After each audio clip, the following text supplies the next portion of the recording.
Okay, we'll go ahead and call the meeting to order. This is a committee of the whole meeting, September 19th, starting at 6 o'clock. Mr. Clerk, would you take roll call, please? Alderman Reitzel. Present. Alderman Logan. Present. Alderman Snow. Alderman Kuhlmeier. Present. Alderman Schoeneman. Present. Alderman Kleckler. Present. Alderman Folsom. 5 present. You have a quorum. Thank you. Just as a reminder, before we begin the agenda tonight, the Committee of the Whole meeting, for you people that might be watching from home, the Committee of the Whole meeting, known as a COW meeting, is a meeting by which the City Council can use to present information about a specific project or inquiries that are being made. There is no motions to be made. There is no votes to be taken. There is no recommendations to other committees to be taken. It's strictly an opportunity for the aldermen to hear information, exchange ideas, and ask their questions. This evening we have 2 items on the agenda, and we'll start with line item 3, and that's a presentation on broadband considerations by the Magellan Company. And this evening we're fortunate to have with us 2 of the men that have been working on the business plan for presentation this evening, Courtney Violet and Scott Henke. That close enough, yeah. And it looks like Courtney's going to start off, so welcome. Great. Can everybody hear me okay? Excellent. Thank you, Mayor and Council. My name's Courtney Violet with Magellan Advisors. I'm the Senior Vice President of Operations and Managing Partner. And I've been working with the city and with Dick Simon for almost 2 years now, working through this process. We also have Scott Menke with us. He's one of our senior consultants at Magellan. As you may remember, we first were commissioned to perform a feasibility study about 2 years ago to help you understand and determine how you can utilize the city and electrical fiber assets that you've invested in over the years, and how you can use those assets and make additional investments to bring better broadband to your community, both from a residential community anchor, education, healthcare, and then also from a residential perspective. We had delivered that feasibility study, I guess, approximately about a year ago, and then we were asked to go ahead and provide a business plan to move forward with essentially building fiber throughout the business corridors to provide service to your businesses first and foremost. The mayor and city administrator had joined us at a conference in Austin last April, and we started to have this discussion about residential offerings and then what it would take to be able to provide this service and bring this service to the city as a whole, right? Every resident, every business. And that's really where we're at today, and we'd like to present those findings to you. Please, thank you. So from a background perspective, again, the overall goal was to understand what opportunities were present for the city and the electric utility to expand services throughout Rock Falls and the surrounding areas. So not only in the city limits, but also the electric service territory, and we've also looked at a couple of the outlying areas outside of the service territory.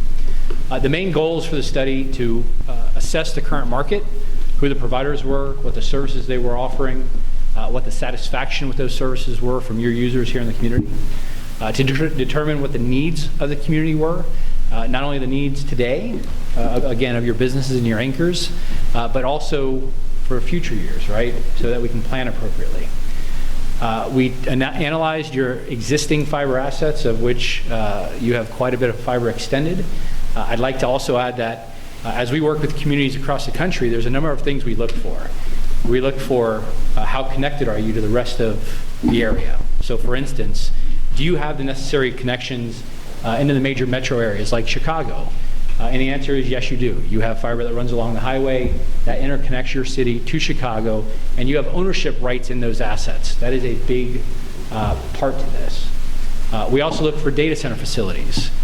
While you don't have a data center facility here within Rock Falls, other than the typical central office that your phone company or the cable provider would maintain, again, through that fiber connection that you own, you do have capacity into many data centers within the greater Chicago metro area. And then we also look at the last mile portion, right? What is that last mile infrastructure which serves your businesses and end users? And that's really what the focus is here. We also looked at a number of different business models, and at that last plan, we had identified a retail model where the city would provide internet and voice services to the business community. again, business community from the initial launch, right? That would be the first focus. We developed conceptual network designs, which we'll go through here in a few minutes, and then also outlined what the financial requirements were around funding it and maintaining the network, and also what it would take to operate from a staffing and resource and facility perspective. You approved that plan that we presented last year, and again, we moved forward into this business plan. Next slide. So a couple items.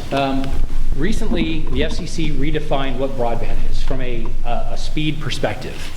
So today, broadband is considered 25 megabits download, 3 megabits upload. That is the minimum requirements for a service to be considered truly broadband, right, high speed. If we look at the slide to the right-hand side, we'll see the progression of services that have been offered really over the last 20 to 25 years since the internet became available. And we all remember it started off with dial-up, which you see all the way on the very far left. With dial-up, we would get about 56 kilobits per second. You can barely see it on that graph because, again, it's very slow compared to the other technologies presented. We moved into DSL versions, so ADSL, ADSL2. Again, those were topping out in the 25 megs, give or take. Cable services are making great strides in increasing the amount of bandwidth that is available. What we're seeing here in the market is somewhere between 50 to 100 meg is advertised. Again, I think what we're hearing from people and what we saw in the surveys is not everybody is getting what they're always purchasing, right? It's that up to fine print within your contracts. But cable systems should be able to deliver up to 100, 150 megabit. You're seeing in some metro markets where Comcast, your provider here, is delivering up to 300 megabit, right? So there are incremental investments that can be made in their infrastructure to provide those greater levels. The question is, where are those investments going? And right now we see they're going in the major metro markets where there's a greater return on investment, right? Much more densely populated areas, many more subscribers to take service. And then you have fiber optics. So today, a typical fiber optic connections from a consumer perspective reach about a gigabit.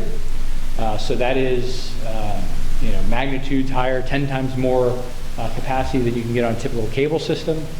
In some communities, they're deploying 10 gigabit, which is just an enormous amount of additional capacity. Next slide, please. And so we want to relate those speeds into terms that may make a little more sense for most. And so if you look on the left-hand side, we're looking at the media types that we all consume and we all download from the internet. If we look at the next column, so approximate size, these are the approximate sizes of these files that we're dealing with. And then on the right hand, or the middle, where it starts off at 1 megabit, the yellow boxes up on the top, you can see again those are the different services that are available from DSL, satellite, wireless, through to cable, advanced cable, and then off to fiber optic or gigabit connectivity. If we go down to a 2-hour HD movie, which is 3 to 4.5 gigabit, that is a lot of capacity or a lot of bandwidth to consume. You can see that between what a 20 meg cable offering offers, you can download that file in about 32 minutes. Again, if you look at what a gigabit offering or a fiber connection would offer you, that same file would be downloaded in about 25 seconds. Right? So again, to put it into perspective, the sheer amount of capacity you can push through fiber is just much greater than is available in these legacy infrastructure and services. Any questions on these two slides? Before you first talk about, that doesn't even put into consideration the grading if you have multiple people. Yeah. That's right. 10 people trying to do that and doing all 32 at 20 minutes. That 32 is probably over 60. So let's talk about that for a minute, because Scott brings up a very good point.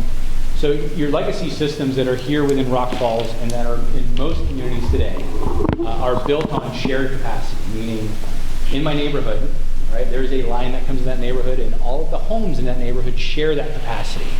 So you may notice at 5:30 when you come home and all the kids are home from school, right, your internet is crawling, it's very slow. But maybe at midnight or 1 in the morning, if you're a night owl, right, the internet's screaming, right, because everybody else is asleep and you're the only one using the network. It's shared capacity. The networks that we're designing and that we're proposing for you here in Rock Falls would provide more dedicated capacity to each user. So you're not going to see the slowdowns or limitations that would come with what is available here today. And that's just inherent to the types of technologies and the media that would be deployed. Next slide. So when we look at the reasons for Rock Falls to entertain these concepts, I think there's a few items here we want to point out. First, we feel, as do the 250 cities and counties that we work with across the country, that this is critical infrastructure, and not only from a emergency or emergency preparedness perspective, but it is ingrained into our daily lives. Whether you agree with that, whether you believe in that concept, it is ingrained in what we do, the way we socialize, the way we learn, the way we consume media, whether that's news, videos, whatever it may be, right? It is all coming across the internet today. This would be a Rock Falls community-owned network where decisions are being made locally, right? By your mayor, your city council, and by city leadership. The goals would be to provide a state-of-the-art platform that will provide the speed your residents need, the speed your businesses need, the speed your anchors, your schools, your healthcare systems require, and then also a platform for economic development, where you can start to look at new industries that may come into Rock Falls, data centers, tech companies that may have interest being in this location, but maybe can't locate here because the capacities either aren't available or it's not affordable, right? They can't make the case to spend the amount of dollars required. We would look at providing gigabit speeds to every user in the community. I think you'll see that we've outlined a single offering, right? Gigabit service. We would build off of the existing Rock Falls electric utility assets that you've invested in. You have fiber out there. You own your pole lines, which is a significant advantage. You have operational facilities, vehicles, back office staff. There would be additional needs in staffing and facilities, but again, you have a very good basis which can be grown. Some of the things that drive subscribership, that make communities more successful, is that hometown feel, right? When there's an issue, they know who to go to, and likewise, you have the ability to make customer service a priority. When we talk to Cedar Falls utilities, when we talk to other utilities that have been successful, these guys have 90% take rates, meaning 90% of their businesses and residents take service from them. And when you ask why, it's not about the technology, it's not about the speed, it's about the customer service, and it's about it being a local community service offering. In Cedar Falls, right, they pride themselves that when you have a service call, they're out there within a couple hours to fix your issue, not 3 or 4 days, right? And again, if they're not getting the responses they need, they know who to reach to get attention. That is something you need to take and run with as being an established electric utility and having a very good reputation in the area. Lastly, there's a big spend here on telecommunication services.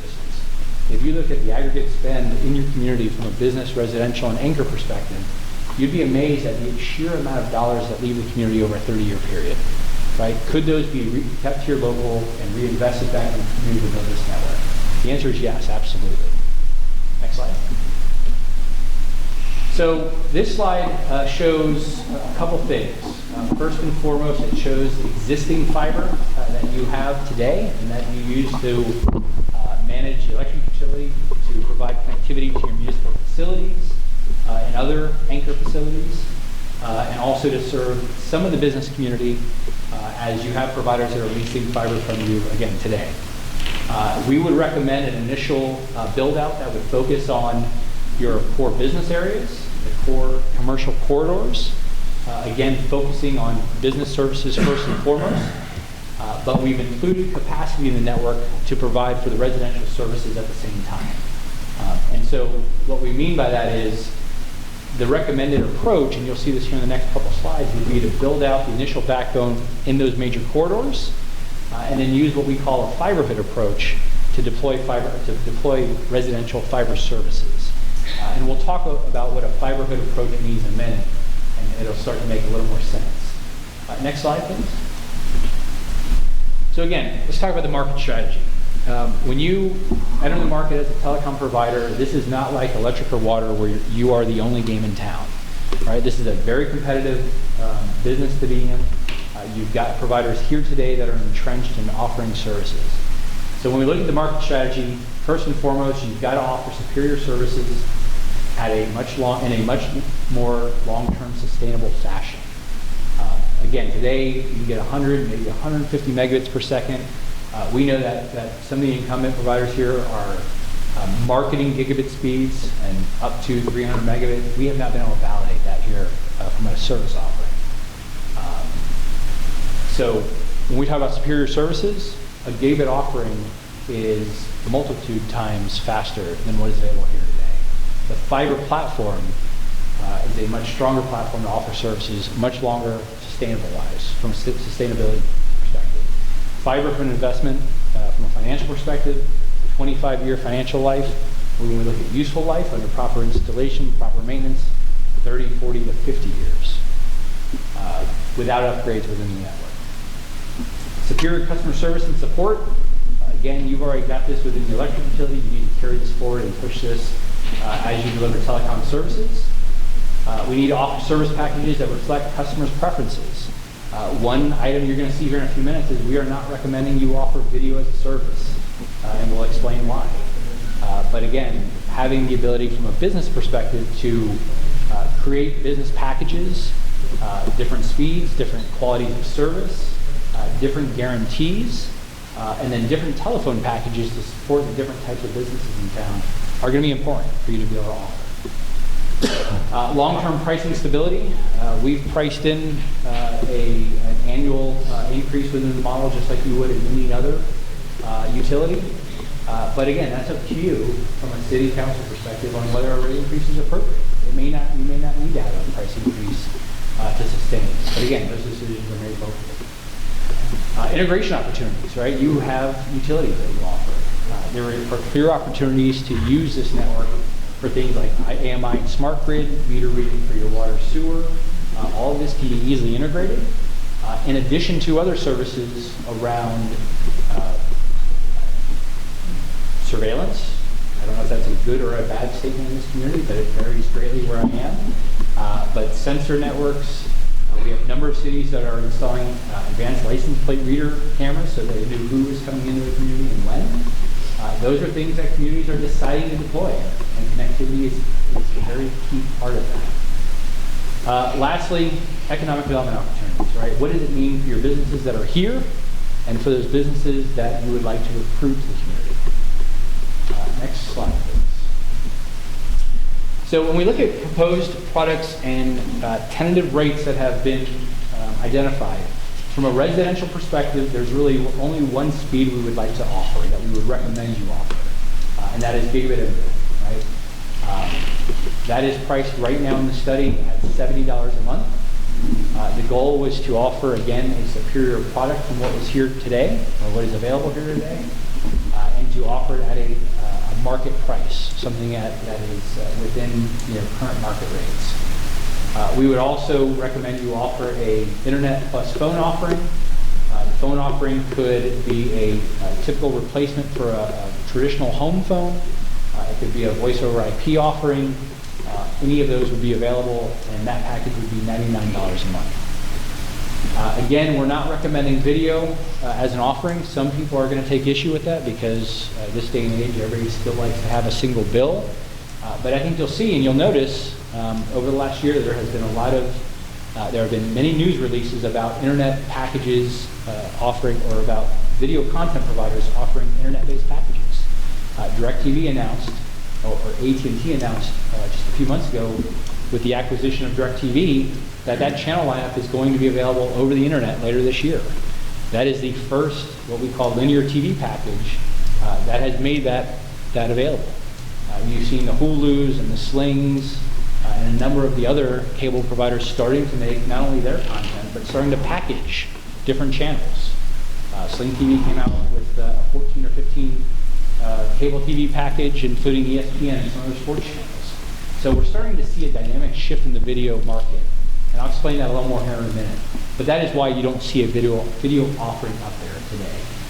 The concept was to offer gigabit service and allow people to make those decisions on the type of content they'd like to consume, whether that's Hulu, Netflix, or going to a DirecTV linear over the internet.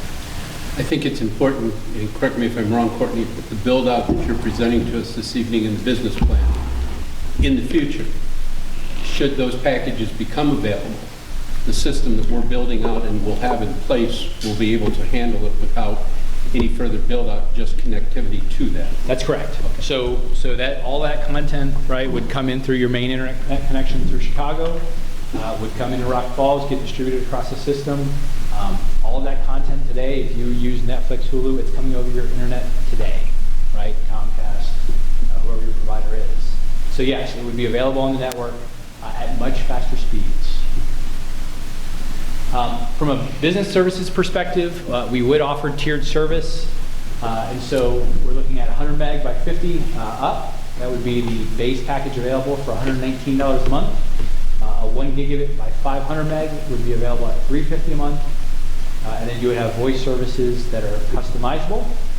So a voice over IP business line would be approximately $50 per line. Hosted PBX is everybody knows what a PBX is a phone system that you would typically install within a building. So it hangs on the wall, you plug it in, you bring phone lines into it, and you have traditional digital phone sets where you can dial between offices, voicemail, things like that. Most small businesses do not make those investments because to buy that box, it can be several $1,000s. This is a replacement for that. It's a hosted, meaning it's up in the cloud, it's on the internet, but you still get full functionality. If you have a call center, you can have automated call distribution between attendants or between customer service reps, full voicemail, features like find me, follow me. If you want it to ring your office phone twice and then ring your cell phone, those are all features that are available within the platforms. Lastly, SIP trunks. SIP is a technology that would be more suited towards your very large businesses, perhaps your school system, your hospital. It's made for very large facilities that have requirements to feed their phone system with those phone lines. Lastly, data center services. You could easily offer space here within the data center that you would construct or renovate here in Rock Falls. If you have businesses that are looking to locate their servers or even backup data, you could offer that here, or you could even offer those services within a data center in Chicago as an offering. All of those are yet to be redetermined. So again, why not video? You'll see traditional video suppliers are losing market share. Scott, what did you say was the stat that came out last year? Came out a couple weeks ago. Since 2006, only one video company has gained Subscribers, and that was DirecTV. They said because a lot more rural people are getting in, and they figured the bump that came up because AT&T has decided, saying if you want DirecTV now, when we cut over and you get access, it's a no-cost switch over. The one that stuck on my mind, Comcast, at least according to this report, has lost over 37% of its subscriber base. people are cutting the cord, right? You've got people that are cutting the cord, and then you've got millennials that are never taking cable service, right? They consume everything across the internet, and so that's a major impact. We're seeing major increase in cord cutters, cord nevers. I was telling Robin, I cut the cord last week. I'm in the business, but I've been consuming DirecTV for years and went through that process. There's just so much content available across the internet. I don't find myself watching cable TV anymore, unless I'm watching the DVR stuff I recorded the week before. So again, AT&T made some major announcements. You're also seeing a lot of other content providers, again, pushing their stuff, making it available on the web. For Rock Falls, the capital investment to provide cable services is to the tune of $1 million to $2 million just to put the equipment in. In addition to that, to actually buy content rights from the ESPNs and all the other providers out there, the costs are going up, right? Every year you see where there's a blackout between, let's say, DirecTV and FX networks, right? It's typically due to what?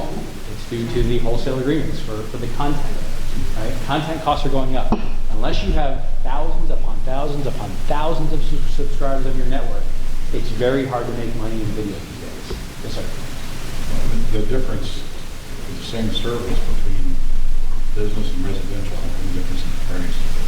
So So you're providing a little bit more from a guarantee and from a service level perspective. Business has always been branded a premium service. They expect much more from a quality of service from a guarantee perspective. So there would be a more guaranteed and service level agreements tied to the business service.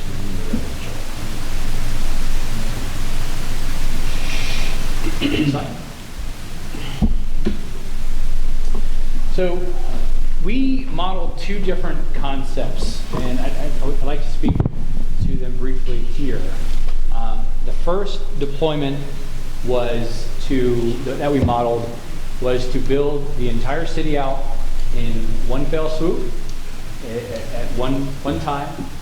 Essentially a build it and they will take it type of scenario where you would have to build fiber throughout every major street, every neighborhood street, every corridor within the city. But again, to serve potentially 100% of the market, but you may never get above 40 or 50 or 60% of that market. Right? So option one is really a full stage deployment across the entire city, meant to potentially connect everyone. Again, the realistic point of view is that you will never get everyone. So you're building out the network for everyone. We know you're not going to get 100% of your subscribers. You'll see here in a second, as we go to the next slide or two, you'll see a chart that talks about the financial requirements around the subscribers for option one, which is the standard deployment.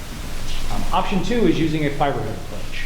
And really what that means is we're taking the city footprint and we're dividing it up into neighborhoods that are more manageable. So instead of having to build out for up to 5,000 or 5,500 homes or residential subscribers within the community, the fiber hoods would be structured to more around 200 to 250 homes per hood. You would build those fiber hoods out only when you've hit a predetermined sales rate. So in Kansas City, Google uses a fiber hood approach. Right? They will identify a community or a neighborhood with a few hundred homes. And once you've gotten 40% of your homes within that neighborhood to sign up, they'll come in and build the network for you. Right? So they are looking to get committed revenues before they spend capital to build out those neighborhoods. Right? Going back again to option one, you're never going to get 100% of the market. Right? So let's focus the capital, let's focus the efforts where people want the service. And so again, the concept is you're only building out the neighborhoods once you've reached a predetermined pre-sale or predetermined take rate. How do you make that work? I mean, it seems to me that the internet providers and everyone else, you sign a multi-year contract. You do. How do you make that work? How can somebody sign up for yours or our services when they may have a year or more under the other contract? When their contract expires, they say, Rockwell, are you ready to offer that? They say, no, we still got to do this. So then they got to go back and sign a contract again with whoever's already there playing ball. So community-owned investments like this, right, have to be grassroots. You cannot, put your head in the sand and wait until the network's ready and available to start going out there and marketing it and building a branding campaign behind it. That is the key part to being successful. So, if the city decides to move forward, and just as a clarification, this is your network, or this would be your network. We don't build, we don't operate, we don't construct. We only advise and help consult.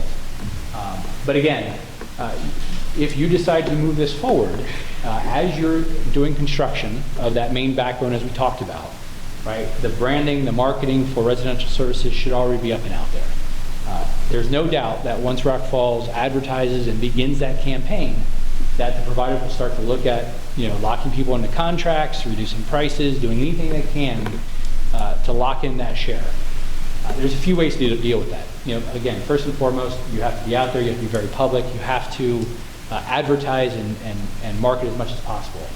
Let them know when it's coming, and you've got to have realistic time frames, because if I go to a resident and say, oh, I'll be here in 6 months, 6 months comes, it's not there, right? When's it going to come, right? I'm not going to sit around and wait forever. So you've got to make sure timelines are realistic. Two, if someone is in a contract, it's not unheard of to buy that contract out, right? If there's 6 months, a year left on it, It may cost you $300, $400, $500 to buy that contract out for them. But again, right, you're getting that subscribership, and once they move and come onto the network, a fiber offering, competitively priced fiber offering, the churn, them leaving the network, is going to be very little. So marketing, branding is key. Does that answer your question? Yeah, I think with that buyout idea, It happens all the time. Maybe another way doing that would be marketing would be like, maybe offer 1 or 2 months free service Absolutely. to give them a chance to buy. So we launched in the city of Hudson, Ohio. We helped them through this process. Last year, April, May, City Council approved to move forward. The marketing campaign started immediately. We had the first customer up by Labor Day, so about 5 months. The first build out was in a business park, had 10 buildings in it, 4 or 5 tenants per building. The goal was to have the first customer on by Labor Day. The first customer was on, even though it was a very limited beta deployment. But again, marketing happened immediately. That following month, the mayor deemed it Gigabit Month. You had the Starbucks, the McDonald's, the sandwich shop. You had gigabit specials everywhere. They were doing sidewalk art in the downtown. Big things are coming. They have a pretty cool clock tower in the downtown. They were projecting, right, big things to come. So they were doing all these teaser campaigns to keep people's interest peaked. If you Google Hudson, Ohio, you'll see all the different ways that they did the marketing campaign. We helped them put that campaign together. They had a local marketing firm that actually managed it and rolled it out. But it's key to all of this. So again, under the fiberhood concept, it really does provide you more control over the costs, over the risks. Typically, there is a longer timeline for build out because, again, you're only building when demand is reached. But again, it allows you to conserve capital until you've locked in revenues, right? So the goal is to identify what that break-even point is for a neighborhood. We've got it calculated in between 40 to 45% on average across those neighborhoods. But again, you're not spending that capital until revenues are committed. Have you ever seen in a community when they do the fiberhood that 1 or 2 residents are really adamant, and so they're the ones that are out talking their neighbors into signing up? Absolutely. So there's a number of what are called fiber aggregation portals, so websites that you can subscribe to that will manage your fiberhood campaign. So you'll identify where the fiberhoods are. It'll have all the parcels. You can bring in all the customer information. They can go on and pre-sell and to put a deposit down through the system. And it will provide a real-time chart and data around how many more homes until this fiberhood meets its goal. And at the same time, you can identify neighborhood champions who can download marketing material, who can come get door hangers, who can knock on their neighbors' doors for you, right? So it really does become a little bit of a neighborhood contest almost. All right. Yes, sir. Go along with the question that Robin asked. What happens in that neighborhood where the champion doesn't want this to happen and there's other people that do, and he's learning, and that person's working real hard doing just the exact opposite of what you just said. You have a marketing campaign or something to work on a program like that. So I think you want to pick your champions appropriately first. I would agree with that. Make sure you've got some real champions that are going to push your merit message. I think too, in the marketing and branding process, you've got to also educate on the benefits, educate on the reasons why you're doing this, so that you can turn those naysayers, or at least maybe you're never going to turn them, right? But you can filter out the noise and allow the neighbors and the constituents and your citizens to truly understand what you're trying to do and to hopefully have some agreement. How this community in Ohio that you spoke of, how you said they were what, 5 months and they had somebody online? We rolled out businesses only in that first year. Understood. How much of that time was spent education? Because what I'm sensing is that the educational process is going to be very important. When you look at the demographics, not only from an education standpoint, but also from an age standpoint. There are a lot of us in this community that didn't grow up with a laptop or even a computer in the house. When I went to college, they didn't even teach computer classes. Sure. They didn't have electricity. That was just a couple of years ago. So, when I say grassroots, right, you need to have that community education piece of this.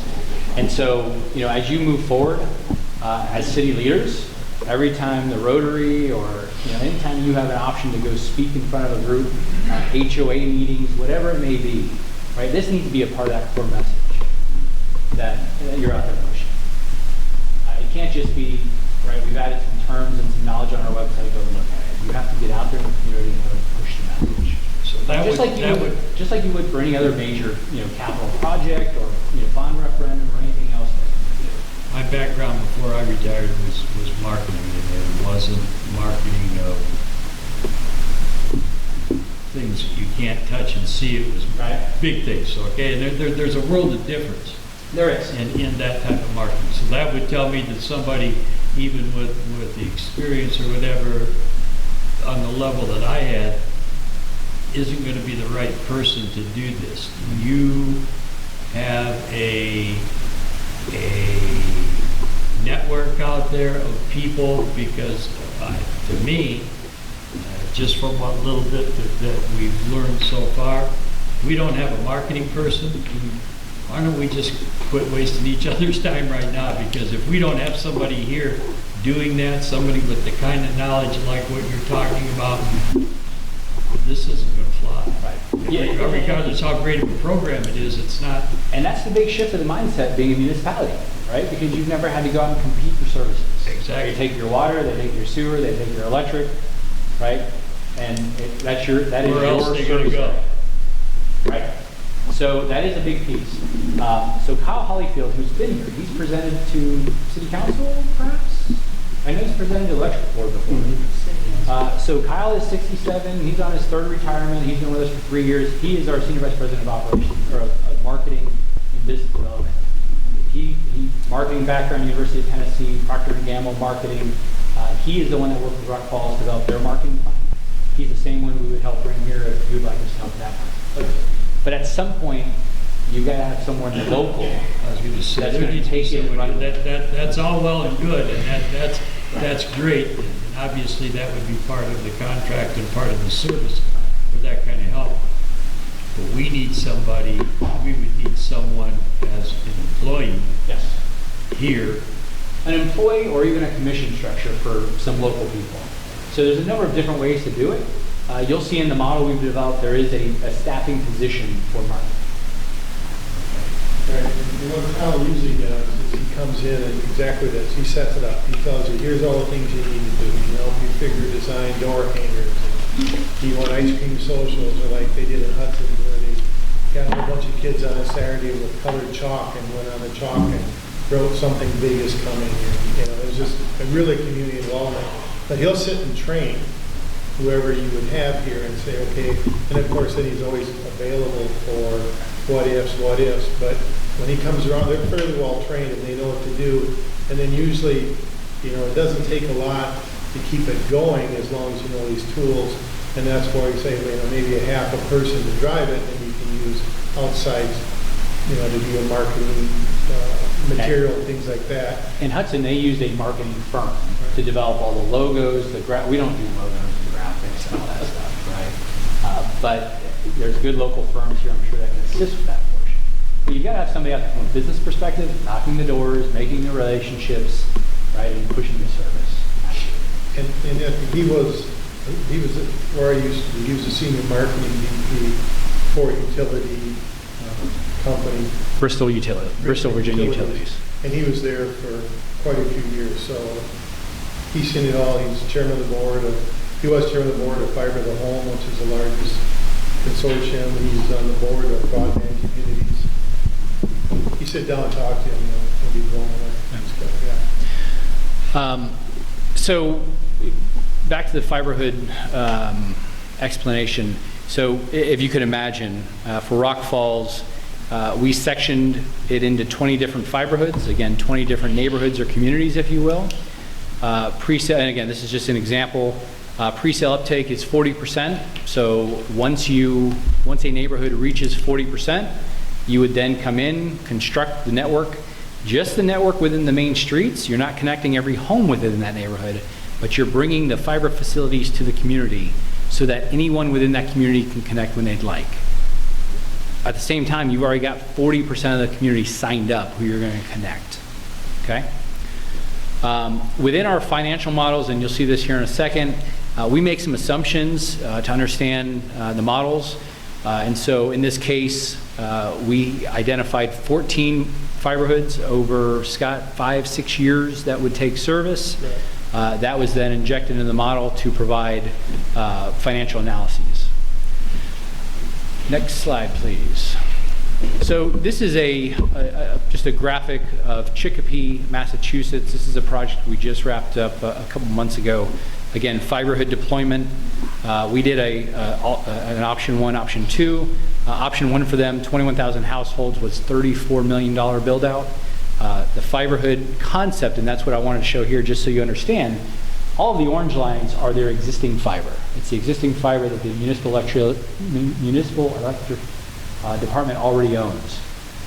The fiber hood concept took and created virtual neighborhoods, if you will.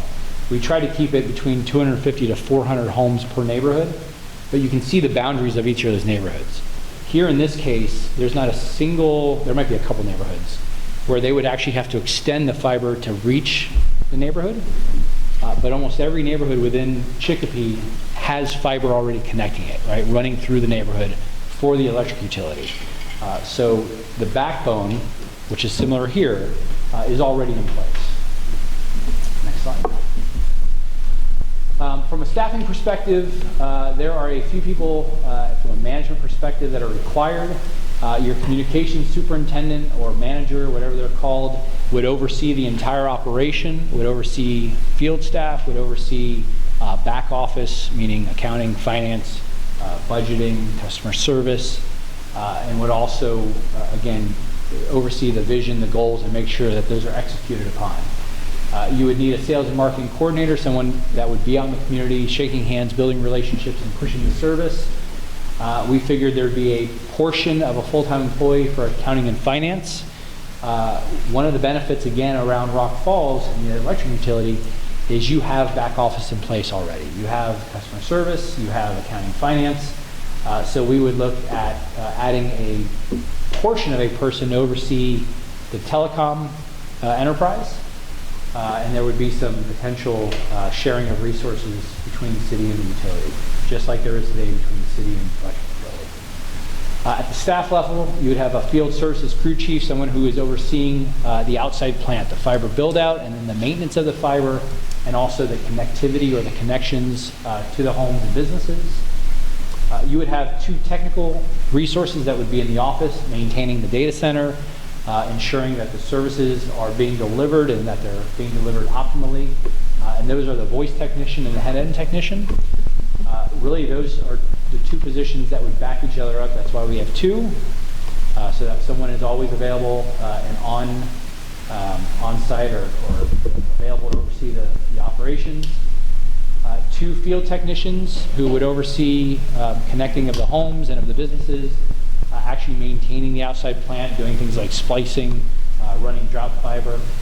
We assume that for the initial buildup, so the initial few years, you would probably outsource or contract that portion out, because that's when you see the largest influx of customers coming on.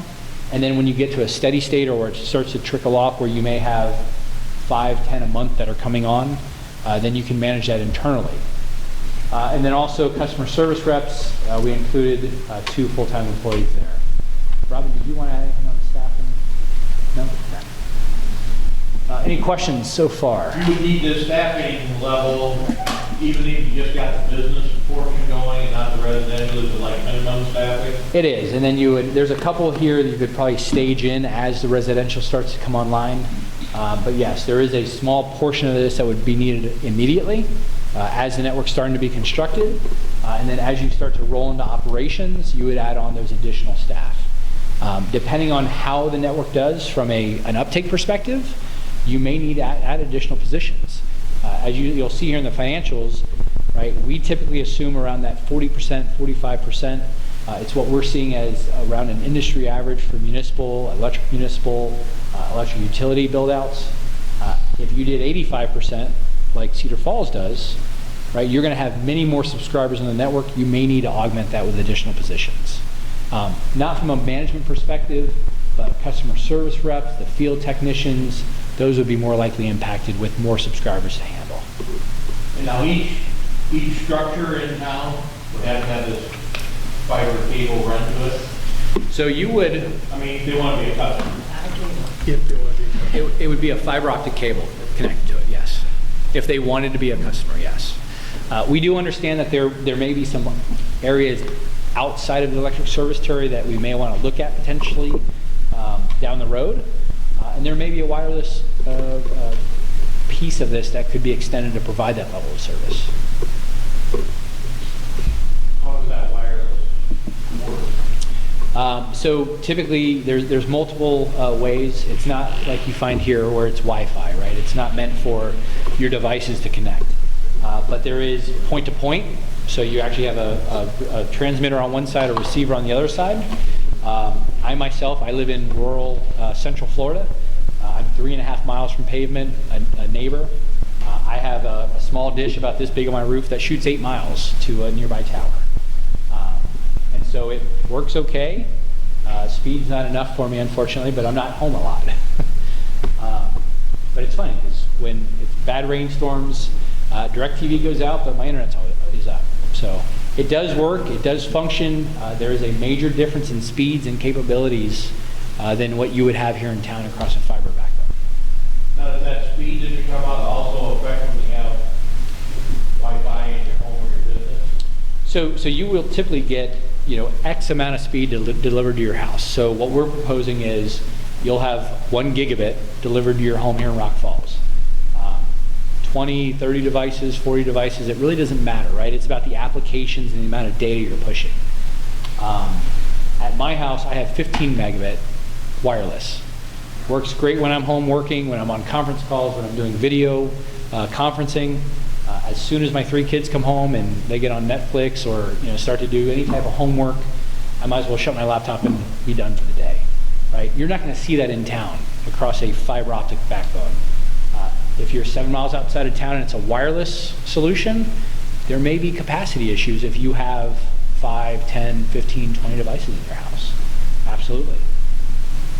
So the capacity issue with wireless is only from wherever your station is, someone's house, and not from the little box in the house to the iPad or whatever you got? So that is a direct influence as well.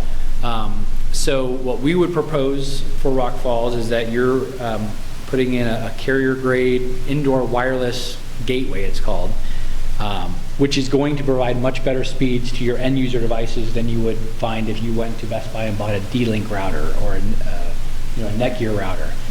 If you go buy a $50 or $60 router from Walmart or Best Buy, you may very well see some service issues from the service that comes into your house to your iPads and your phones and your laptops.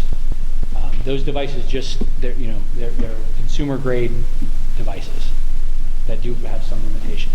We intend on providing, like, Many those of carriers- us that have a Wi-Fi router in our home now, we're going to provide, the city would provide that in the home?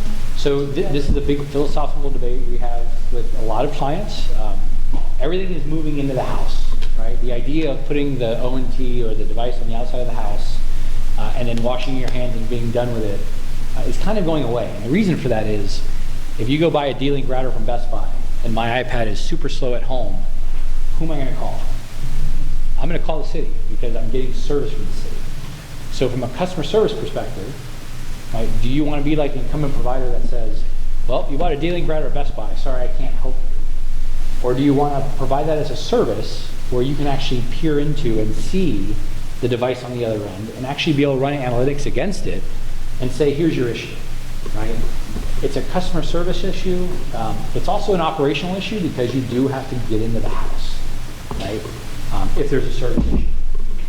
So that's an operational issue we have to discuss. It's a philosophical discussion that we have with every client because things are changing, right? Normally, it's let me hang my meter on the side of the house and I'm done. Walk away. That's just not the reality of telecom services. Yes, sir. Okay, right on the side, it goes to a router, then it goes to anything else that you want to use. And does it lose very much? Does it drop in?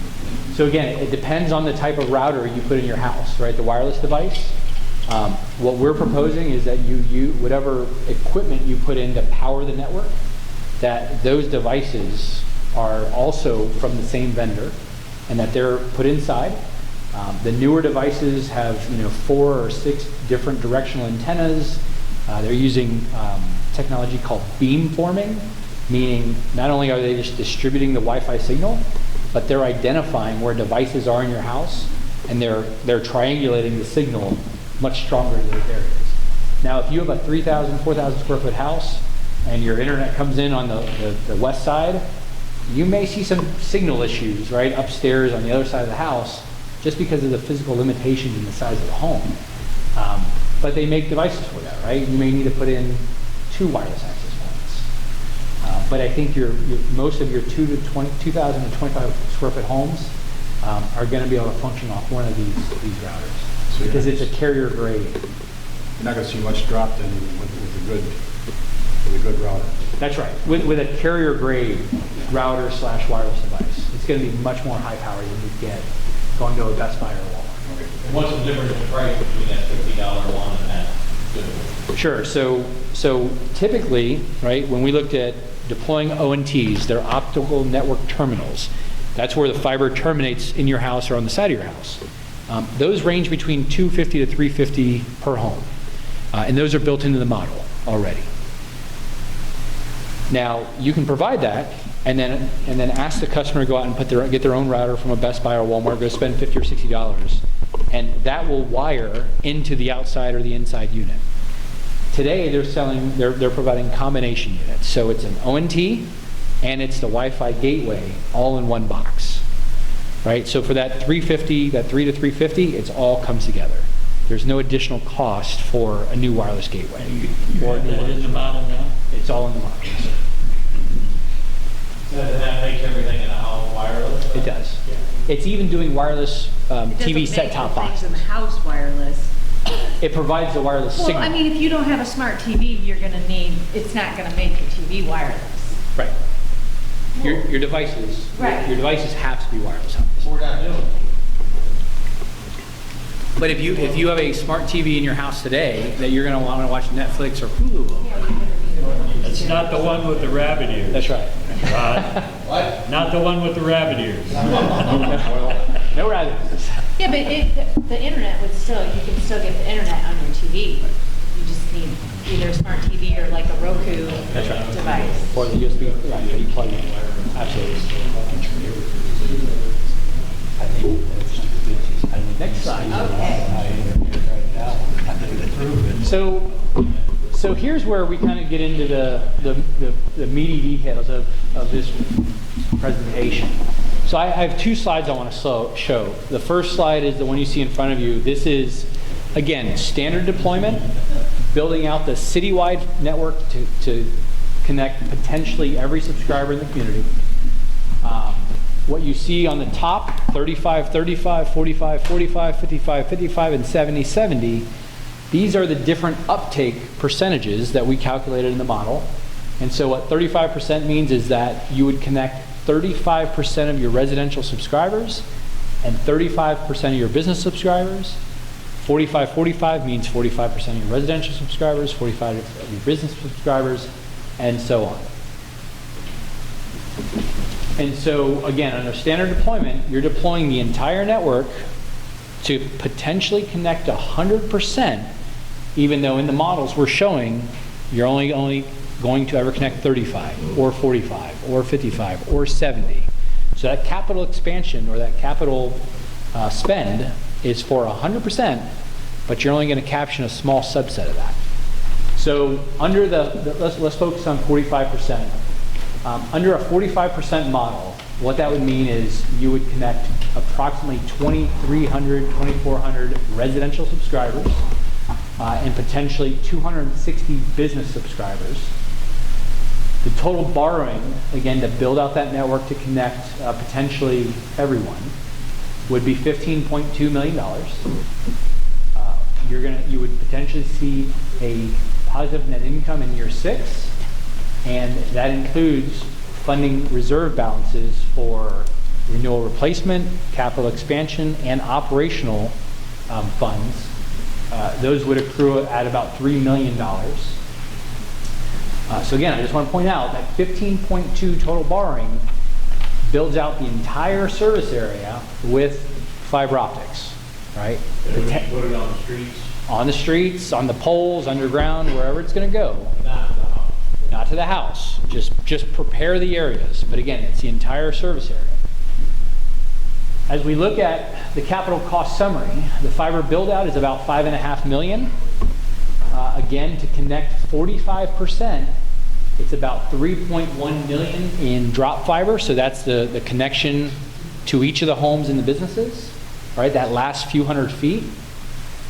$2.1 million in other capital. So this is your facilities to renovate. This is hardware and software platforms, servers, storage, racks, all of those things that would be required to stand the network up.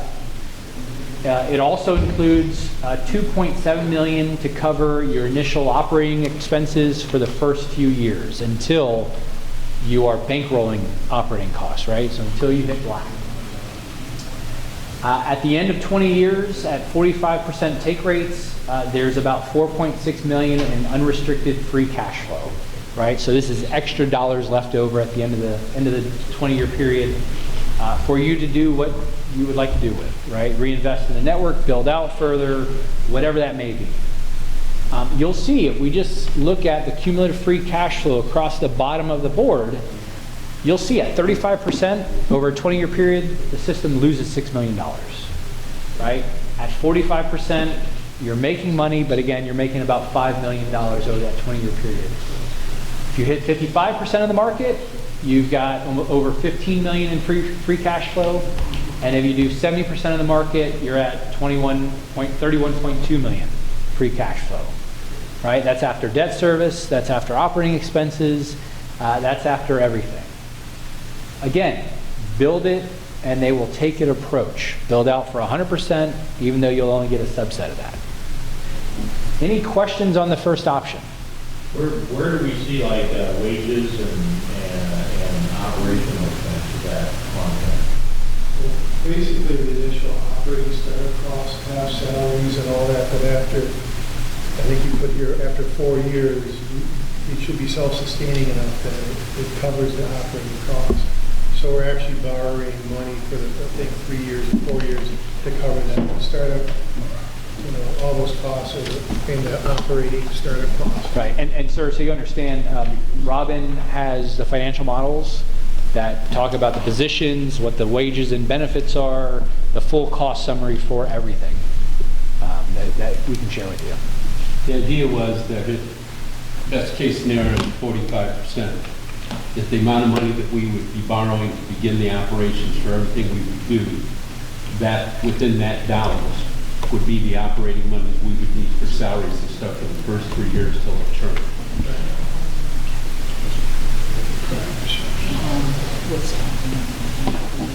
So Robin's pointing out at year 4, we're showing a cash flow positive or gross profit with operating, with staffing, right? Before your depreciation and all those other things, right? But all the costs of staffing, everything is in there. Yeah, the financial models are very thorough.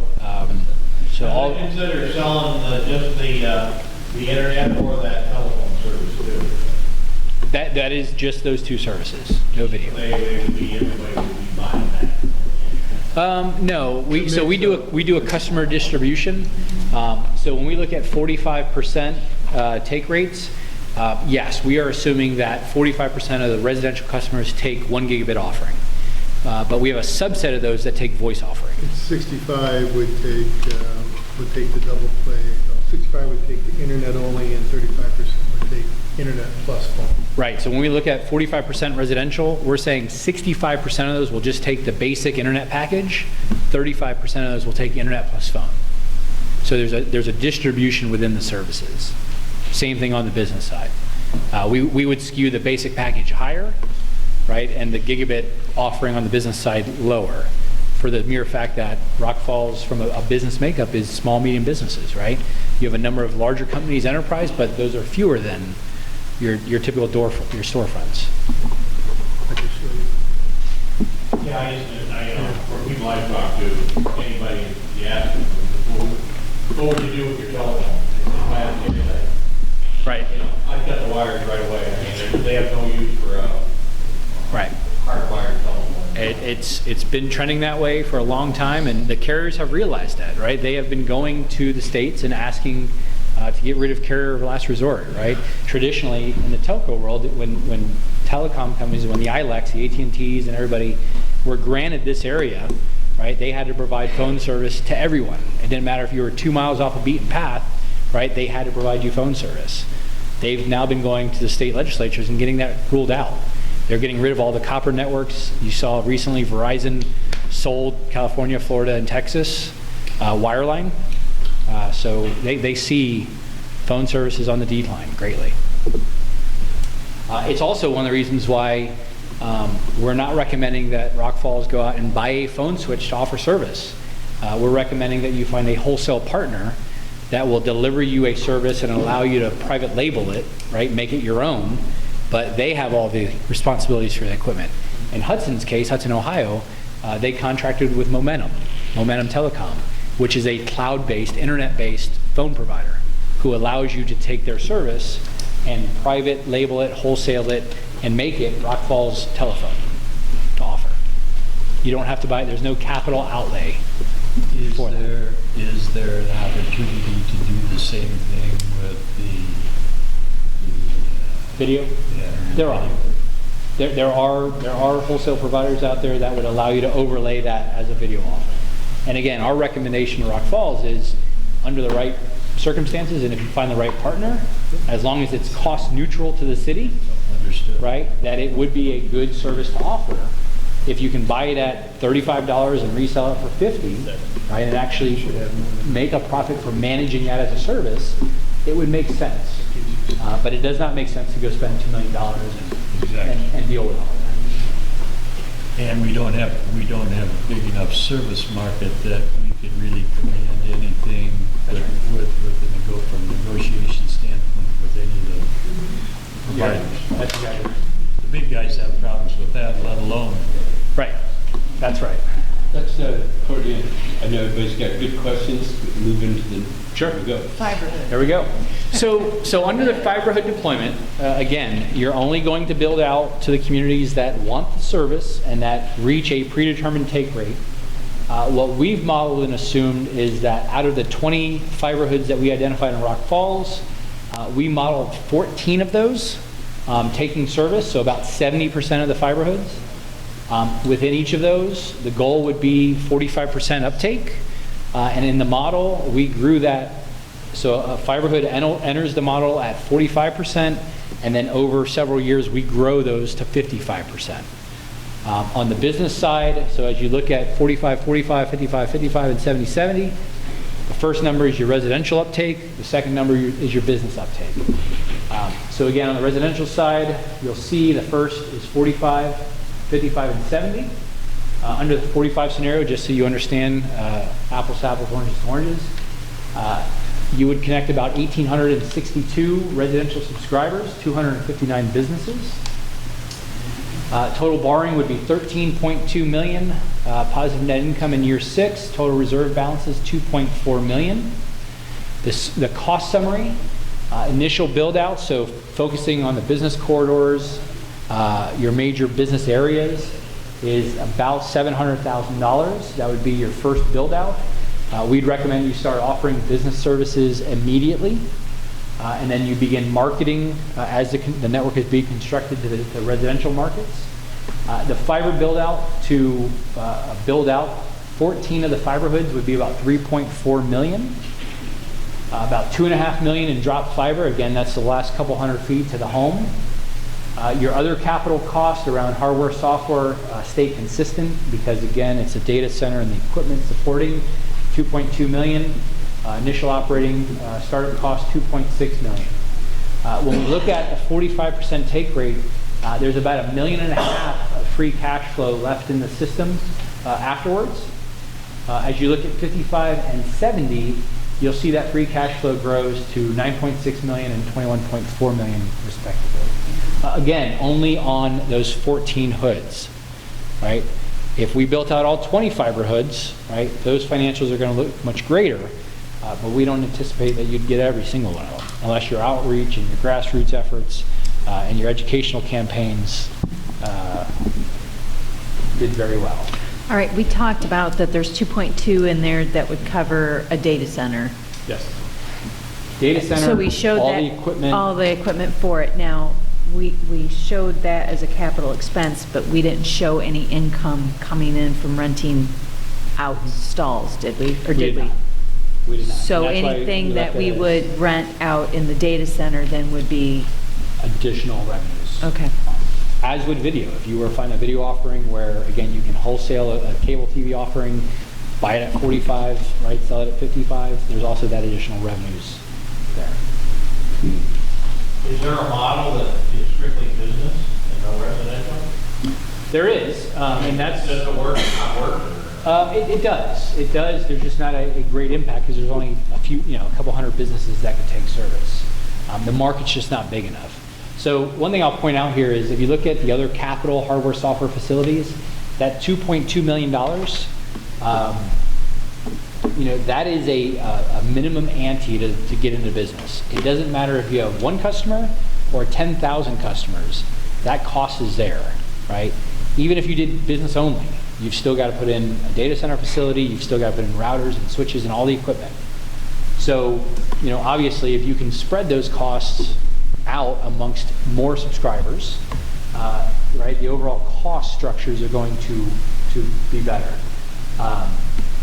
259 businesses versus 259 businesses plus 2,000 subscribers, right, allows you really to have much better financial performance over that term. I think when we modeled business, it's been about 8 months since we did business alone. It was kind of a break even. There wasn't a whole lot of revenues left in the system at the end of the day. There's just not enough subscribers. When you, It was going to have to be a little bit higher.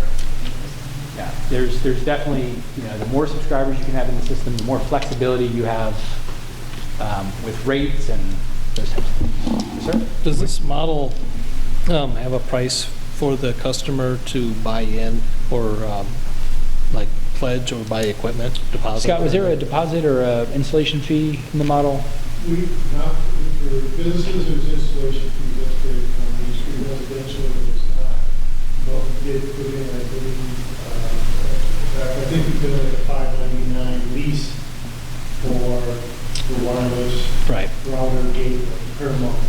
So people who can, if they wanted to go that way, if you weren't going to build it in, if you think they don't need to build it in, or if you wanted to let them try to get it, other people don't have to purchase their own, they'll pay X amount per month, or just lease it. And, $6 instead of going out and paying $20 for a trailer, they're more, you have $6 a month. I will tell you, so in Waverly, Iowa, they just launched in April. They built out over the last 12 months. While they built the entire city in one fell swoop.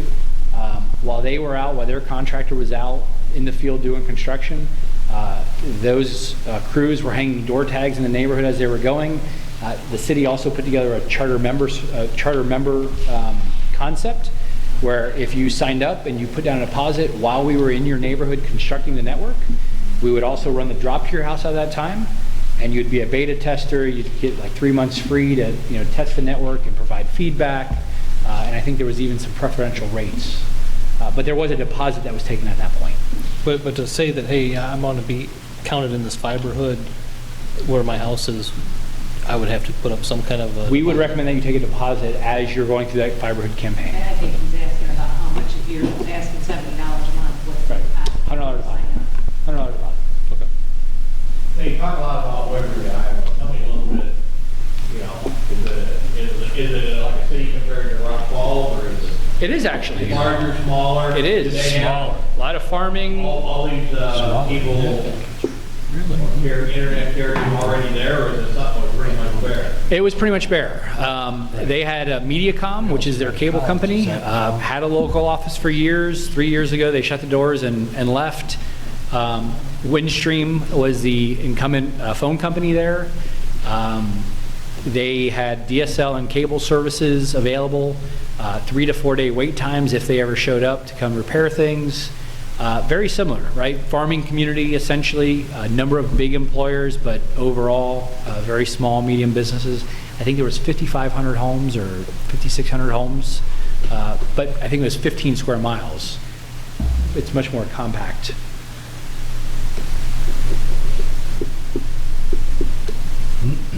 And I would add, so they launched in April. They launched with 1,200 subscribers on the network. Yes, sir. Option one, did you say that you went positive cash flow in year 4? At the 70, Positive gross profit. at the 70% model on this slide. No, I'm, okay. All right, so if we're gonna let, Robin was Gross speaking profit. gross profit before principal on the loan or debt payments, interest. okay. And on option 2, when does that happen? Year 4? Same. Yep. Okay. Second question is comparing these.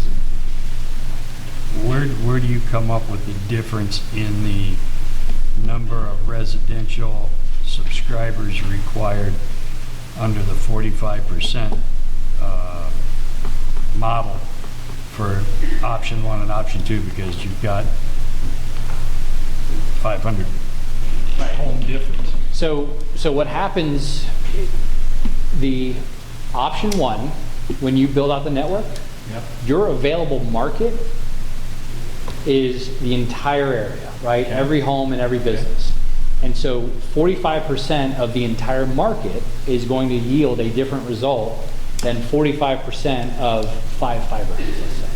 If you remember in option 2, we said we only modeled you ever building out 14 of the 20, right? That meant there were 6 neighborhoods out there that would never be built to, and at the same time, those homes would never be considered within your market. That's 70 to 70%. So there was 70% of the residential neighborhoods built out, 14 out of 20. What was the average size of so 2 to 300 times 6? Out of That's 20 to that's 70%. 12 to 1,800. 1,670. Yep. So back that out of the available market, and that is your 45%. That's your difference between the two. Because those would never enter your market because you're never going to build it out. But you never build one either, so you Right. don't have the cost on that. Right. Understood. All right. All right. Exciting.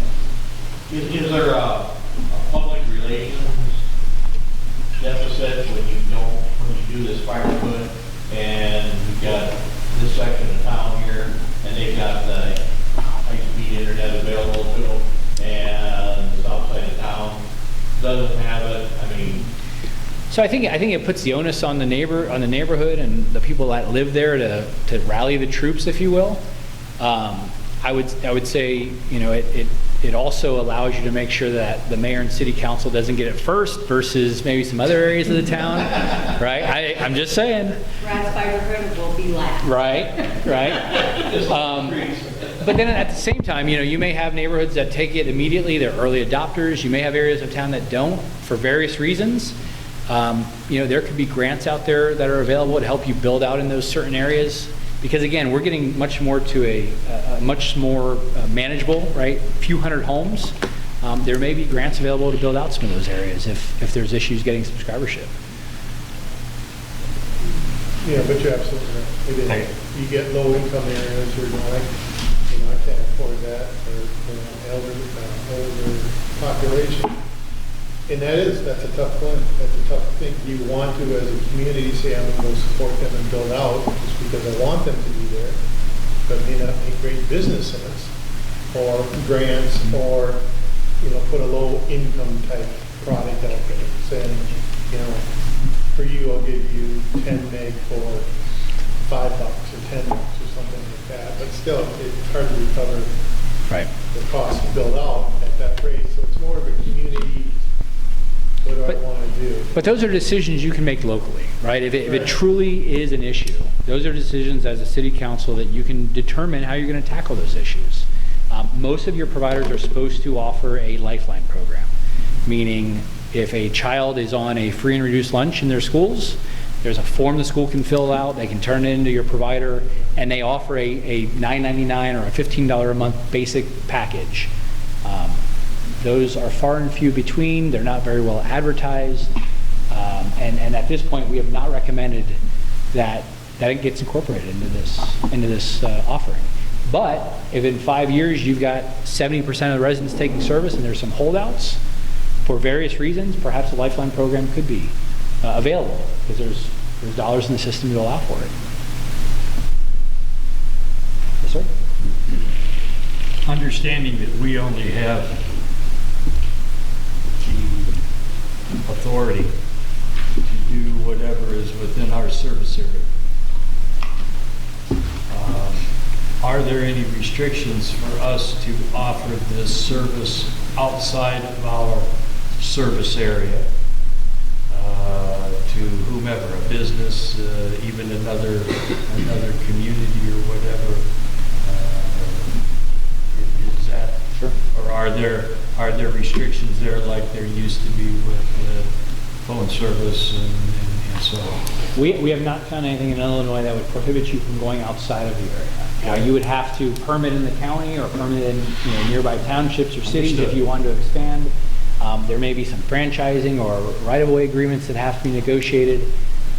If you live in Tennessee or if you live in North Carolina, there are state laws that prohibit you from going outside of your service territory. Okay. Wilson, North Carolina, and Chattanooga, Tennessee just went through a process at the FCC at the federal level. Just 2 weeks ago, Court of Appeals upheld the state law. So there are some states that are very restrictive, but we have found nothing here at this point that would include you. So we would have that opportunity to offer this upgraded type of service to a business in another community. Yep.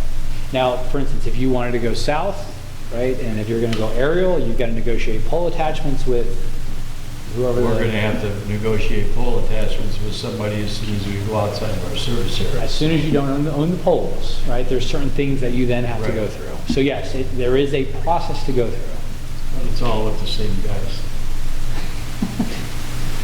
You briefly mentioned a little bit earlier about, I don't know what it's called, smart grid or something with utility meter reading and that type of thing on that. Is that a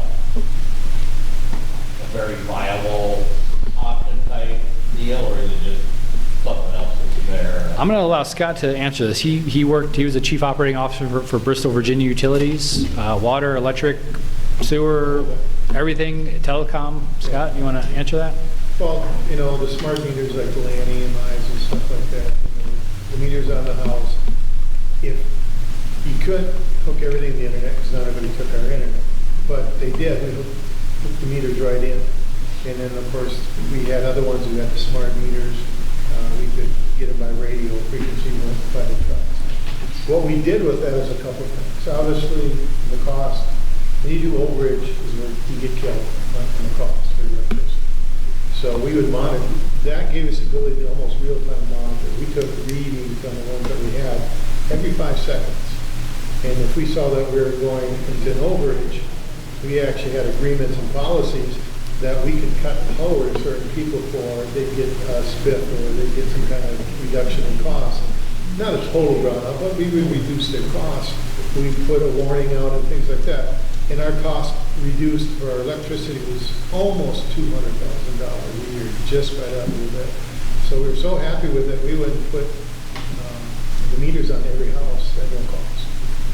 So that gave us that, but then we put in smart water heaters for people and gave them an ability to, we put it in and then they could go ahead and basically pay it off if they want. So it's basically an interest-free loan to put in a smart water heater. So that, when I left, we were just continuing to build more appliances into the structure. Gives you more control, gives you reading, gives you ability to give reports to people. It's amazing how people want that information. How much am I using?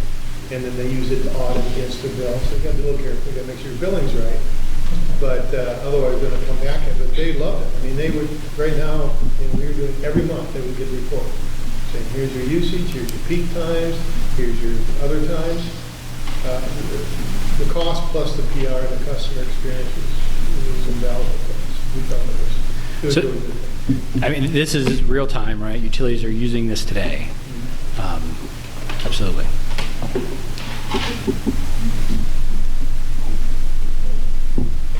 Next slide. I think we've just got a couple more slides. So our recommendation, and again, we've worked through the financials pretty extensively with Robin and Dick.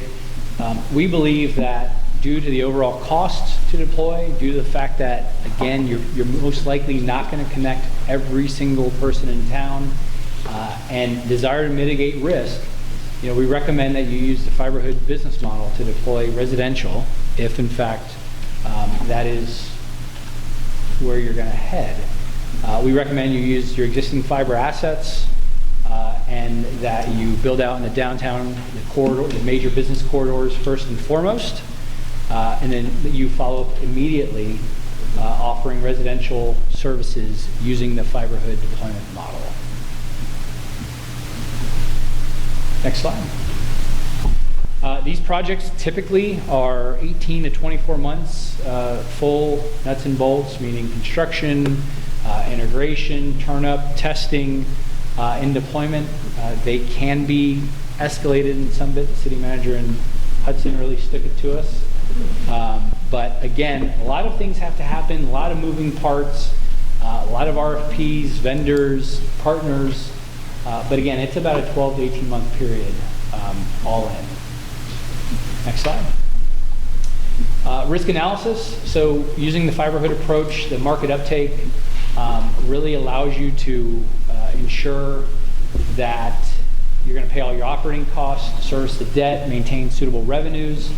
We believe in that 40 to 45% uptake that you'll see within the first 5 to 7 years that you'll be able to cover costs internally. Design construction costs, things fluctuate with our economy. For instance, a lot of the materials, the fiber cable, the conduit, a lot of the miscellaneous components are tied to cost of fuel and oil. Those can spike, as you all know very well. So price changes in commodities or labor costs will potentially impact the project. Interest rates on debt financing, obviously rates are rising. We don't know what that's going to look like over that time period. Competitive risks, locking up your customers, long-term contracts, lowering prices. These are all real issues that you're going to have to deal with. And we want to make sure that we mitigate as best as possible.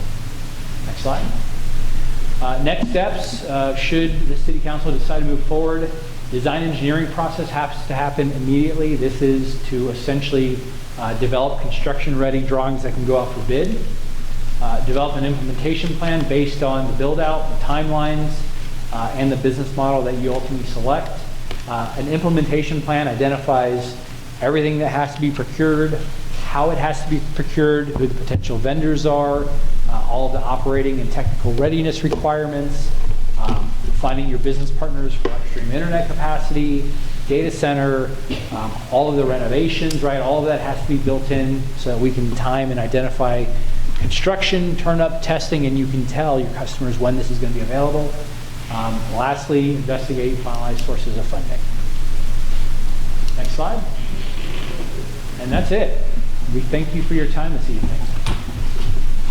I would like to, since the Alderman asked questions, and since we've had a few people that have come here this evening, just ask if anybody in the audience, based on the information you've heard, is there any questions that you would like to ask of either Courtney or Scott while you're here, because we certainly appreciate you coming out and listening to the presentation. Is there any questions that you may have? Comment? Yeah, this is Gary Camarada. He's our Economic Development Director for the Whiteside County. Great. Thank you, Mayor, Council. I just wanted to make a comment that what you're looking at has a lot of different impacts, whether it's to help businesses that are already here become more competitive so that they can stay here and expand, to help businesses basically attract new businesses to the area because connectivity is on the top 5 of what site selectors are looking for. And it's not just road, rail, air, and water. It's now internet and information connectivity. So that is an important thing. You don't want to be eliminated because you don't have it, but it's good to have it so that you do get into the game when people are looking for different sites. So from those standpoints of business retention, attraction, expansion, and creation, this is something that is going to set the community apart. You also have an impact on the quality of life going forward for just residences. But there's also one aspect of the creative economy, going to a knowledge-based economy where people are being able to work out of their homes instead of distant cities.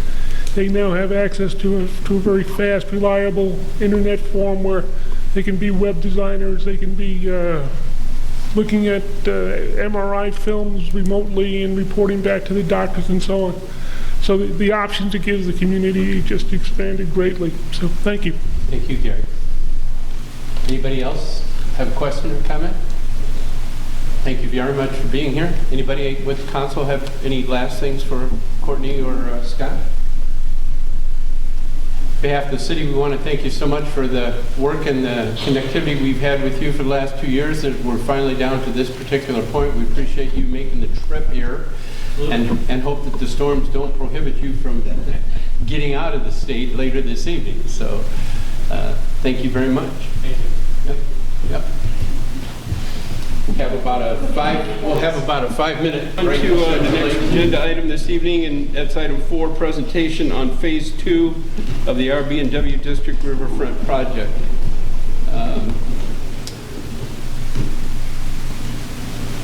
Mr. Frickenstein or any one of your other Smiley associates. Oh, excuse me, Alan, I didn't mean to lump you in with them. There's an inside joke there somewhere.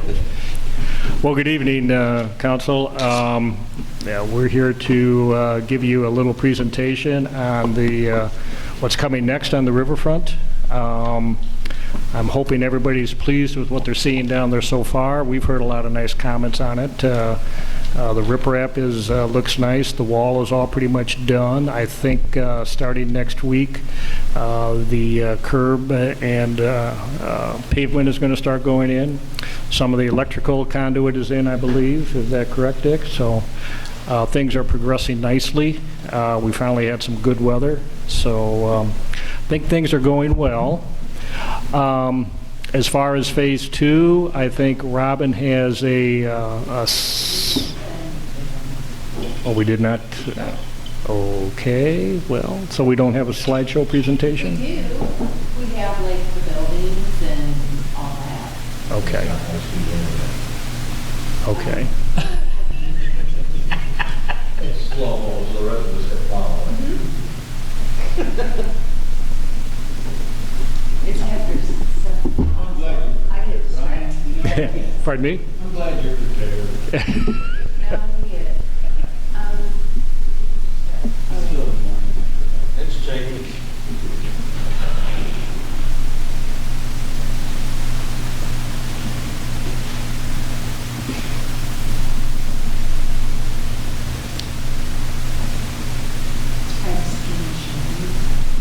Okay. There's something. I don't know how much all that we have and what order this is in. Yeah, whatever. Which is, Go ahead with okay, what all we're right. planning on, the pictures as they come up. Okay, all right. But before we get started, I also want to introduce other team members here. Tom Houck is one of our vice presidents, and he's head of our architectural department. Jeff Smith is head of the transportation department. Alan Skog, you probably know, he has his own firm for landscaping and irrigation. So, Looking to see if he sent it okay. to me. You didn't send it to me, did you? That you did? Oh, okay, then it's in there. Where's the storm sewer lines going in there? Going down? Oh my God, really? We're showing this stuff and that's what you want to know? Well, we haven't seen it. I just thought I'd get something going. Okay. Can't lose continuity. Okay. Then I've got it. If he said he sent it to me, then I've got it. I didn't see it, but. Okay, well, we can start with that We're going question. in right after the high-speed internet lines. We can start with that question, and there'll be occasional times I will ask for help from the other experts here. But in terms of storm sewer lines, Alderman, there's really not a lot. It's mostly site drainage coming off of the site, and there's what, They unload the concrete pipe at the east end. Yeah. And then it looked like they picked them up and moved them to the west end. At the west end, there is a stormwater drainage pipe that was already there. Okay. It just became visible once the trees were all cut away. is this? But then we're putting in some new things, and that has to do with the drainage of the retention from behind the walls of the hotel. Right. Yeah. There's a line that comes off the west parking lot of the motel. Maybe that's the one you're seeing that became visible. Those were the boxes and the tubes, Yeah. I think you alluded to, that were being put along in different places. This was new stuff that was brought in. Yeah, it's in place now. Yeah. And then the drainage off the east parking lot comes out and takes a turn and goes to a line that's right along the east edge of the property, almost on the property line between the original property line of the RB&W site and the Saletti property that was given to the city. And that outlets also into the river. For this phase, oh, here we go. There's two more drainage lines that also come out that drain the site. I don't know, Jeff, do you have a pointer? Yeah. It's up there. His name's there.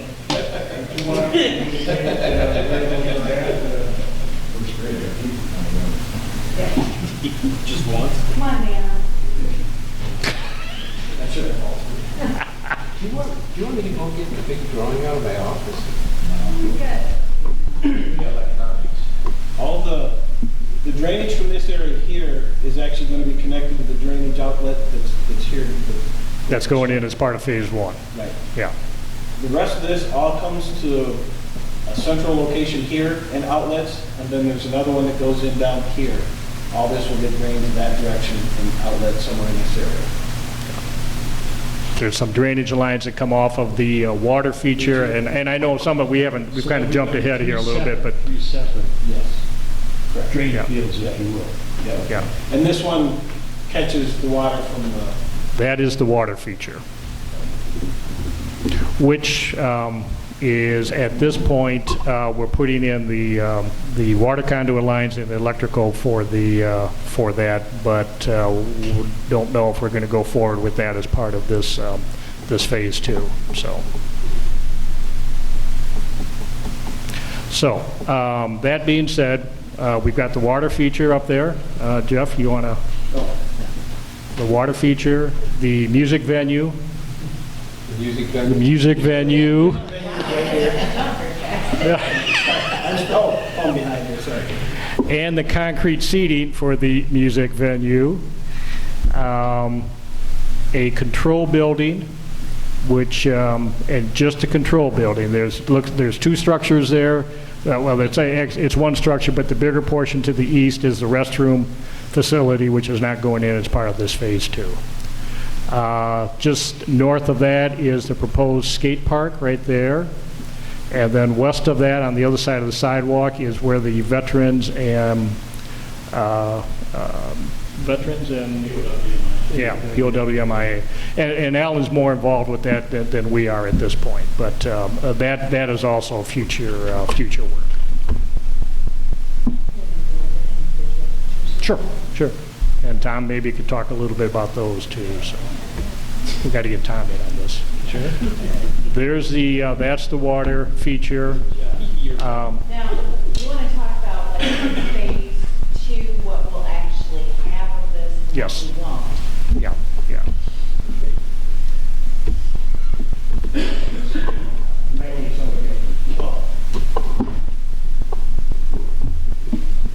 Well, I can point if you want me to.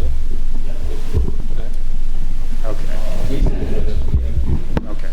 What's going to go in as part of Phase 2 is the sidewalk around the water feature. Yeah, that would be on the north and south side, and the wall at the back, at the far end of the water feature. Those are what are proposed to go in as part of part of Phase 2. Are there any questions as we go along?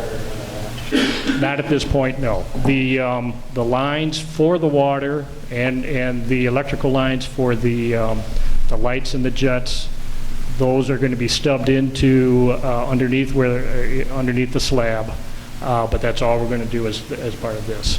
And I don't know how much about this water feature that you know.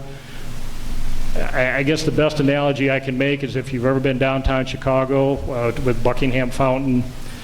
If you're there, say, on a Saturday night about 8:30, all of a sudden music starts to play, and most of it's patriotic music, and the fountain, the water in the fountain changes with the music, lighting changes with it, and we're going to have the same effect here as part of this. I'm not quite sure of all the music that's going to be chosen. I've heard Led Zeppelin tossed out.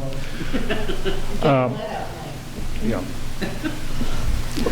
But that can all be choreographed as part of that water feature. And I'm trying to remember, there was 25, 35 songs, I believe, in that package, something like that. There were 10 programs included in that. Okay. 10 30-minute programs. Okay. And that can be patriotic themed for the 4th of July. That could be holiday themed for Christmas. Well, I guess. You can do it with the light and the music without the water in the wintertime. Yeah. You can still do the light showing music. The lights are recessed in the concrete as are the jets. It is not intended to be a splash pad. It is a water feature. But it's not going to hurt if the kids go out there and run around at the same time. Yeah. It won't do a thing to And it won't be running continuously. I guess that's the other key. 72 jets, 71 jets. Pardon me? 72 jets. Yes, yes, yeah. When these are pre-programmed, there are, the guys from Public Works are taught which nozzles go where, how they do it, how, for different programs if needed. If someone were to rent out the entertainment venue to have a special program, they can actually contact the company and have a water and sound and light show created for whatever their program is in the entertainment venue that will sync up. I mean, there's really a ton of possibilities that can happen with this water feature. However, we just want you to be aware of in Phase 2 that only the sidewalk and the benches and that wall are things that are going to go in there right now. I think the interior is just going to be mulch. Is that the idea? Where does the sound come from? Heaters? God. Across the street from Fiber. No, the parking lot over at Starlight. No, Phase 2. there'll be speakers out there, yes. There's a sound system built into the park as part of Phase 2. Yeah, yeah. So, all right. That is the amphitheater venue. There's a building towards the back that is basically just going to be for storage. But the idea is that is where bands will play. Can be used for anything else besides that. We've set this Phase 2 up in terms of 2 separate contracts, and what we're going to do this fall is just get the foundations in, the 4 foundations that'll support the roof. A second contract that'll be let probably November, December, with construction to be completed by the end of June, will be for the stone facing, the roof, that kind of thing. I don't know how much the mayor and Robin have told you, but the idea is to have all of this done by the end of June 2017, so that it'll be able to be used for the Sesquicentennial celebration at the end of July 2017. And another thing, the overlooks that are shown here, like in this slide, those will not be done as part of Phase 2. They will what? They will not be done. Not be done? Not be done. I believe we're not even doing the footings or... No, we're not doing foundations or anything at this point. Those aren't even in there at all for that, so... That is the seating area for the music venue. Those are sight lines that are projected from the back of it, so that a lot of discussion went into those, so that you can see who's performing without having to do a lot of finagling around the person either sitting in front of you or standing down in front of the wall or the stage. And what did we decide? What's the height of the stage? 46 inches?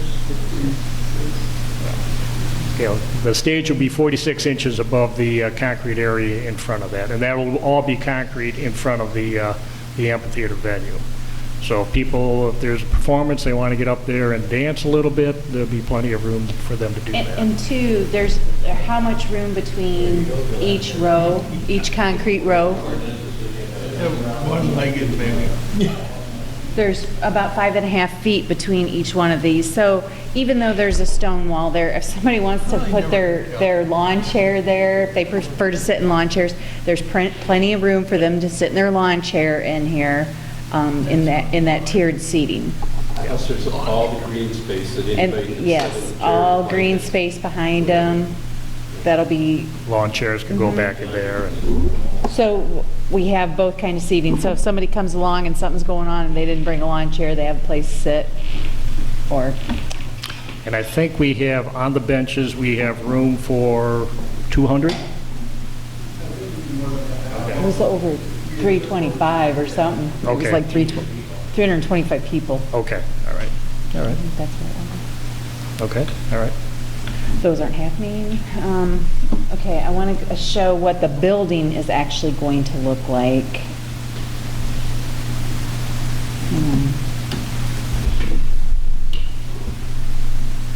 Okay, oh, there we go. Everybody's but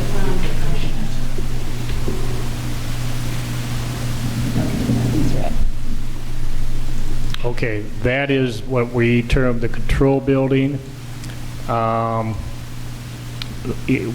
Inside of that will be the controls for the irrigation system and the water feature ultimately when that is constructed. All those lines that I talked about being stubbed out to the concrete slab for the water feature feed back to a manifold within that building. And the electrical controls will be in there. the lighting. Yeah, the lighting, things like that, yeah. So we wanted you to see what you're actually going to get in Phase 2 because the completed look has the bathroom over here on the other side of this building. Yeah, So we that's- don't want you to think that the restroom facility is going to be done as part of Phase 2. It's not, just the control building that was basically a necessity for We the have to have brains of the that. park to be put in. Yeah. Otherwise, we have no way to put in the controls for the irrigation system, the lighting, and things like that. So we have to have some place to put that. Let's line up them big johns behind there. Well, so, That would be the side facing the music venue, I believe. so, you know, I think that's the thing, we've all seen that master plan that I had up here. We've all seen the master plan, and we just don't want there to be confusion as to, okay, this is not going to be the park in completion. You know, we would love it if we would be able to do the water feature in here, and we would love it if we would be able to build the other part of the actual restroom facility onto that. But it's just not feasible. As you know, we had $2.4 million at our disposal to do this once we did the bond, the TIF bonds, and the OSLID grant. And this is as much as we can do. In addition to this, as you have all seen on the riverbank, as he alluded to behind the hotel, we have the bank that will be done in the same style from where they're stopping on the west end there by the hotel all the way west to the bridge. And tomorrow night, we're going to be asking you, the aldermen that have been in to see Bill and I, they've liked the look that's going on right there with the riverfront. They like the size of the C6. They like the appearance of the riprap that is being used. And we really felt like it was important to have a continuation of that same look for the whole riverbank. So in order to do that, tomorrow night, I'm going to ask for a change order to happen in Phase 1, not to exceed a certain number, and I'll have that number for you tomorrow night, so that under Phase 1, which is currently going on, that we can have the rest of this bank completed using the rock that's being used now from the same quarry, to get that look, the same look on the west end. And so since you have a limited amount of money, we just can't do it all. We'd love to do it all. We'd love to have a completed park. We will be, right now we're putting together the fundraising campaign as far as people doing memorial benches and memorial trees. Now that we have trees picked out, we'll be able to include those in what's going on with the landscaping, which I'm going to have Alan come up and go over that with you. But we just don't want there to be confusion about what you're going to have when we're done. Like, where's the bathrooms? Well, they're not happening right now. What's in the Phase 1 that you're doing now, what's the area there that's got the retaining wall and green pipes sticking up on it? Yeah, that's for the pipe handrail that's going to be behind the retaining wall. There's a handrail that has to be installed behind that retaining wall. So those green stubs that you're seeing, those will be filled with concrete, and the posts for the handrail will be embedded in those.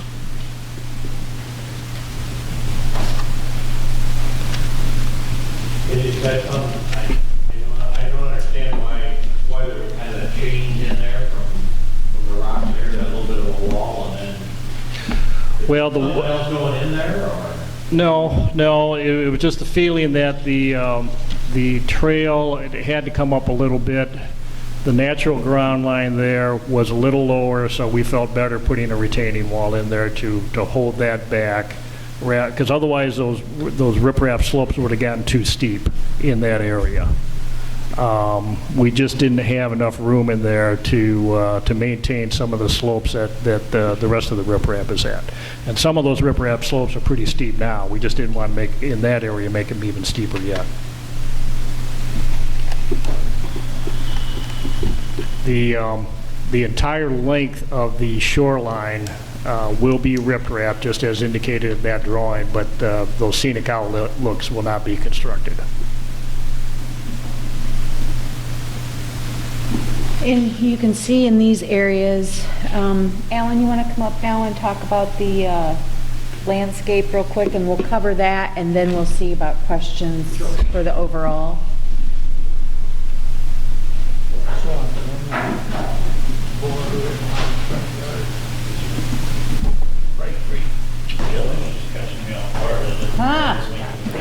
Good. Take the heat off me for a minute here.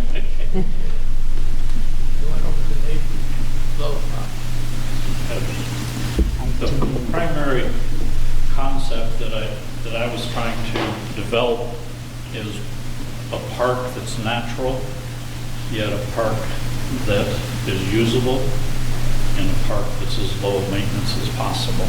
Notice I did not say no maintenance.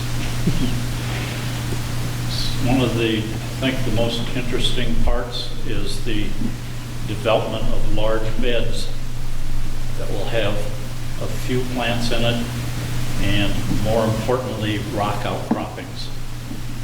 We lost our picture. Oh, right here. So if you could knock the big rocks down there at the bottom in the picture, if you can see up in the body of the plantings further up in there, we're leaving it with a lot of mulch area so that people can go in and sit on those rocks. And they're going to be focused in two directions. Some of them will be focused towards the river, and some of them will be focused towards the music venue. So not only in the case of the music venue, do you have the option of sitting on the on the built-in concrete benches? You also have the option of the there. That's a better. This here is pretty much what I was imagining, is that that's what our big beds are going to look like.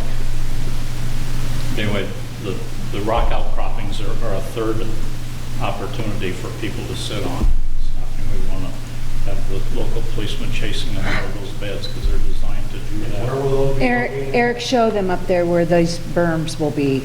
They'll be raised, built-up berms that will be created. So like one side would have the outcropping of the stones, like maybe, The side yeah. facing The entertainment venue. Or facing the river, the one down by the river, them will face the riverbank. These other ones will have outcroppings that the sit-down places will face towards the venue, and the other side of the hill will serve as a place that... They're just called rolling hills. Because little kids always end up rolling down them. So you see how this berm here is kind of L-shaped. So this part of the berm here is designed for viewing the riverfront. This part of the berm is designed to view down here. In the same way, this one here is an L shape, and it is designed for viewing this way, and the L comes off this way will not have any plantings on it at all. It will be a berm for little kids to roll on.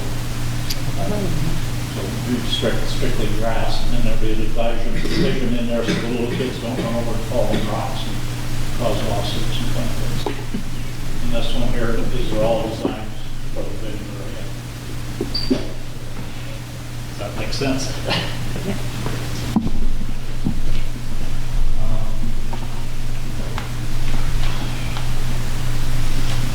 The other thing that I've attempted to do with the design is to provide a large number, as many different varieties of plants as we can possibly get, especially in the trees. Hopefully someday maybe the school kids will use it as an identification thing. If we get another emerald ash borer type situation, or for old people like me, Dutch elm disease, we're not going to have the tarp wiped out from because we've got 50 of one kind of plant. There's 36 trees in the design, 61 shrubs, 21 evergreens, primarily shrub evergreens. There's not very many big evergreens. 251 perennials. And along the river, right between the sidewalk and the riprap, there are 3 sections. Those sections will have predominantly native plants, native perennial type plants. And I've specifically chosen those plants for desirability of attracting either hummingbirds and birds or butterflies. There'll be a lot of repetition in it, but they will be in bunches or mass plantings, as opposed to the way Mother Nature plants them. There's one here, one there, and 3 over there. It's going to be more of a mass planting type thing. And do you want to talk about where the trees are kind of going to be? Because I know people have asked. Well, primarily on down the riverfront on each side of the berm. Do we have one of his overlays? No? Oh, okay. We haven't visually yet. Now let me get up there. Yeah, just give me a half a moment to get my head on. I do have all the plans here if anybody's interested. Okay, down at the riverfront area, there's some trees on either end of the berm to frame the river view from up in the water feature area. So that, one on each end of that. Then the middle of it will be open. Then down at the intersection of the riverfront walk and the walk that curves down, there'll be some birch trees, 2 birch trees on either side. No, one more down. There you go. Be some birch trees there, hopefully to keep people from cutting the corners. Get my cheat sheet on there. There's 3 trees of some kind over on that other intersection. I don't remember what they are. But, I mean, we just haven't, they've been strategically planned to where there's still going to be good views and create, you know, a vista through trees, not blocking everything. And I've tried to select the views that are on the starboard side of the river to either block them out, or if you look at the scene across there, you all know it's looking by the bridge is not very pretty, but if you look on upstream, you've got a lot nicer look up in that direction. I thought you were going to grow some big 40-footer to block off the Lawrence building. Well, I had some down, but unfortunately Commonwealth Edison built wire right where I want to put those big trees. Behind the venue, I put some smaller flowering trees so that when you're looking through that venue, the trees will stop the view at that point. So they just follow that curve right there. I think it was either redbuds, Christmas trees. Oh, no, let's talk about where the Christmas tree goes, because it's Dick's favorite. The man in charge of the electrical department insisted that they have at least one Christmas tree. All right. Now, all along the sidewalk, It's, yeah. there are trees located about every 50 feet along the sidewalk. Yes, that one there. Ginkgos. What else? Oh, Christmas tree. Christmas tree is going to be a concolor fir, and it will be located south of the venue in a position that if you ever want to have a Christmas lighting ceremony, it would be there, the people that are attending it. Just south of the venue. Up this way. Just south, Right the other there. south. There you go. Right there. Yeah, over there. Got the general idea? That's basically the plan in a I mean, we're really trying to keep it simplistic, but yet give it some texture and, like you said, something that looks like that God would have put there instead of just something that's all square cut. I've seen a lot of those that got put there, I wish he had, but. Questions Too bad you're about not- the landscape? You're not the boss. Because there's a couple things here that I think we should probably, any more questions about the landscape or anything? Nope, okay, thank you, Alan. I think one thing that we should point out here, I'm just gonna get up here and do this myself. Okay, these are, what are we calling those, vendor pads? These are going to be places where when we have events, that vendors can come in, actually pull in their park, and they'll have their own electrical service right there that they can use.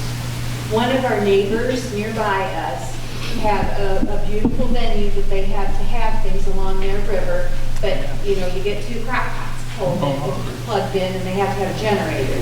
We're gonna have all kinds of power down here. Power is not gonna be lacking. So, we're gonna be able to have vendors Except at during Christmas events.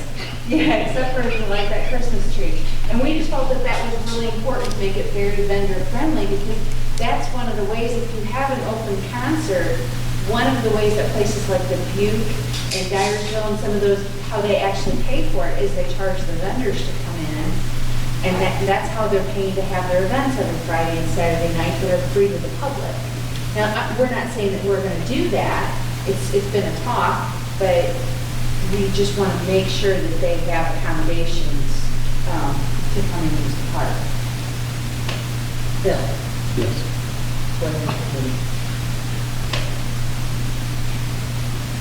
Well, to be very honest, you know, we probably should tell you that we are having a bit of difficulty with Commonwealth Edison.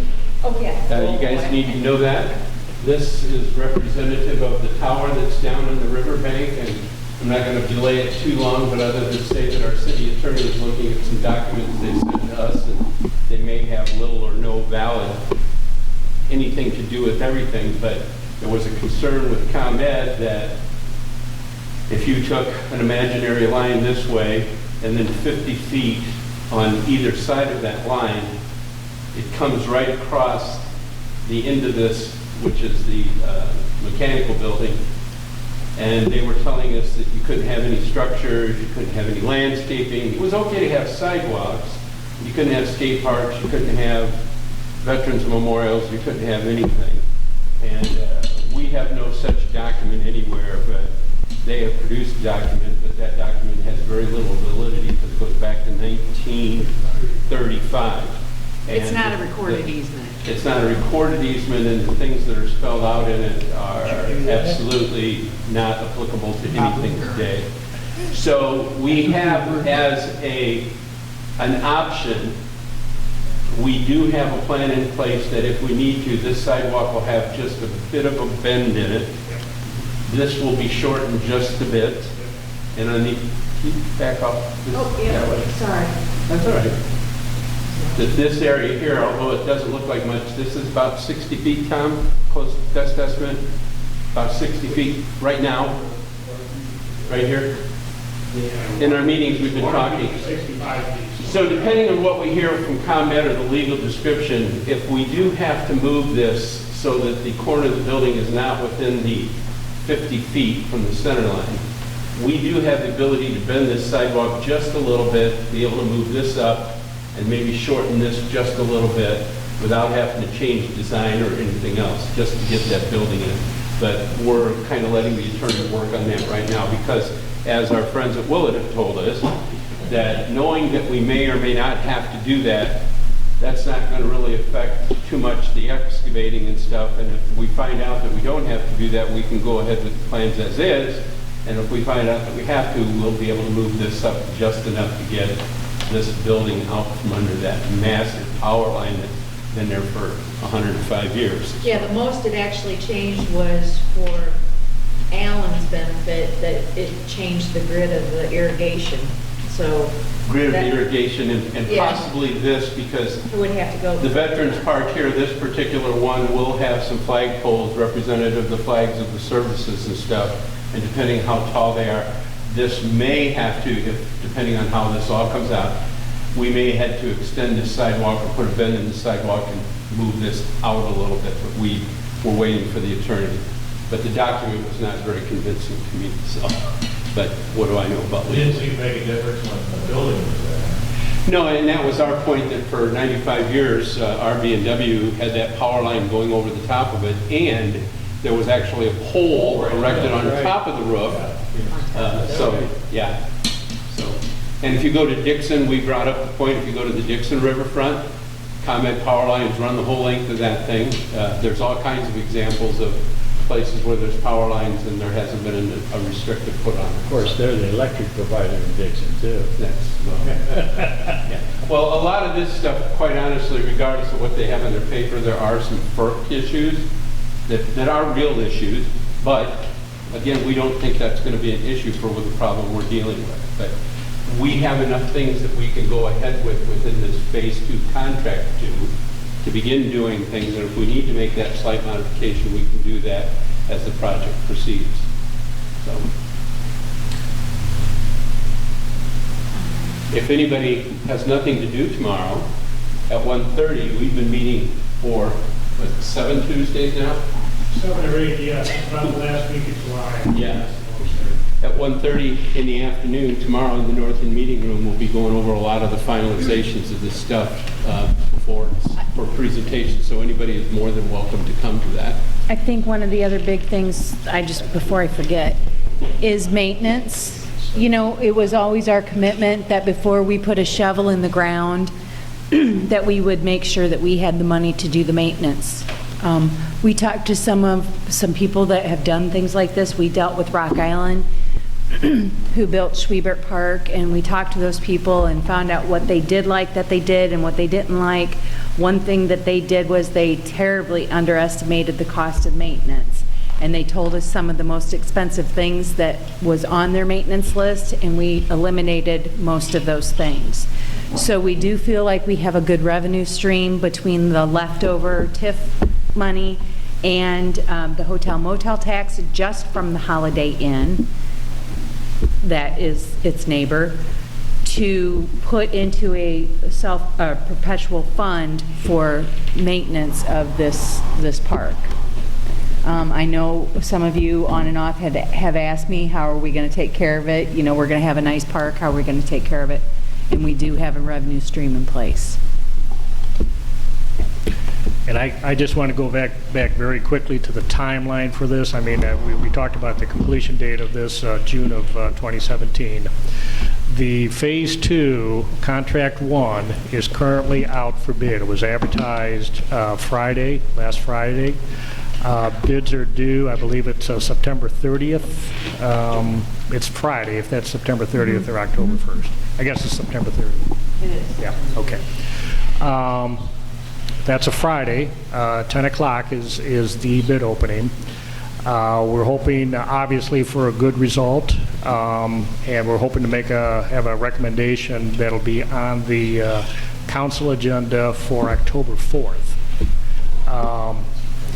We have a timeline in there for completion of the majority of the site work underneath this Phase 2 of December 30th, 2017. And for the water feature wall and the control building to be done by February 4th of 2017. I'm sorry, December 30th, 2016. Yeah, sorry about that. And the water feature wall and control building February 4th of 2017. As we discussed earlier, we're going to have Martin continue to do the riprap along what was originally in Phase 2. Give them a change order so that they can keep on working on that. The color and context and everything will all be uniform down along through there. And that additional work will go all the way to the bridge? Yes. The bank all the way to the bridge? Yeah. Yep. Yeah. Are those vendor pads part of Phase 2? Yes, they are in Contract 1, Phase 2. All of the sidewalk work that you see in there should be completed by December 30th, 2016. And those are all 10-foot wide? Yes. 6 inches thick? Yes, I And believe, yes. reinforced. Some of it's a little... Just like the path along the river? Yeah, this. Right along the river there, yeah. And that's partly because that's when ComEd has to access that tower. They go down what we've been calling the access road. That's why we've been calling it the access road. They make a left turn, go west or downstream down towards to the tower.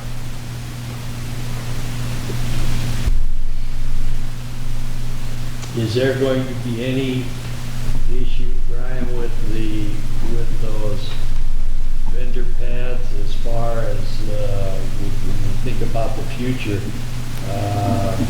Somebody over wanting to sit on a bench over there by the Veterans Memorial or whatever, and then being able to see over to the amphitheater?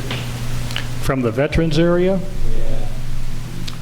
I don't know about that sight line. It would be a little tough to do, won't it? Yeah. Yeah, it's a long distance, and I thought, George, if you're thinking about eliminating somebody to be able to sit to watch things, with this seating here, with the seating that would be here, the seating that can be made available, let's say from here, looking down, and this whole soft area here, all the seating that would be on chairs or on blankets or whatever looking this way would all be with these to our backs. And we had this one here, so 1, 2, 4, 5, 6 of them, I think, we put in there. So, yeah, if you were somewhere back here, you would have great difficulty viewing the venue anyway. So, yeah. Good point, though, as far as a block view, but I think for the majority of the city, because this area here, it's hard to imagine, but there's a great amount of space there for people to be able to sit down. One of the things that's going to be on the agenda for tomorrow's meeting is a sub-consultant that's coming in to talk about the sound system for this and the security system. So those will be components in this also. That's going to be included in what we're calling Contract 2 of Phase 2. The majority of the sound system, I think the idea is that the bands will provide their own speakers and that kind of thing. But there will be some further out. Yeah, as part of this, the video surveillance is a big part. You know, we wanted to make sure that it was a safe place for people to be, and we're planning on, I believe it's 6 cameras that will do the entire park, and that will be live video surveillance into the police department. So, What happens when dispatch changes? no, it will, because we're going to have somebody over here, this will be manned 24/7, so. We're still going to have somebody here. Yes, we will have somebody there that they'll have the screen there 24/7. Yeah, because that was a big question Yeah, that is a that big changed, question, so yeah. that was one of the things that we're looking at doing. We had talked about a safety phone or emergency phone. Two safety phones, I believe, is part of the Two emergency system. phones for people down there, You used to. I know. so, Well, and that was one of the considerations in selecting the plant material to use safety. right, not the prickly bushes that No, more so not something that somebody can hide behind, yeah. We hate prickly bushes. So, and the safety phones were kind of done in conjunction too with planning for the future. If the skate park, if and when the skate park goes in here, that we felt like that was something that would be necessary too when you have an increased presence of preteens and teens, so, and as well as the video surveillance, Yeah. so. I think the idea was to put one up by the skate park and the other down by the amphitheater venue. So we Because have even both. before the skate park's done, you guys know this is going to end up, there's going to be skateboarders down there. It's just whether we keep them contained or not.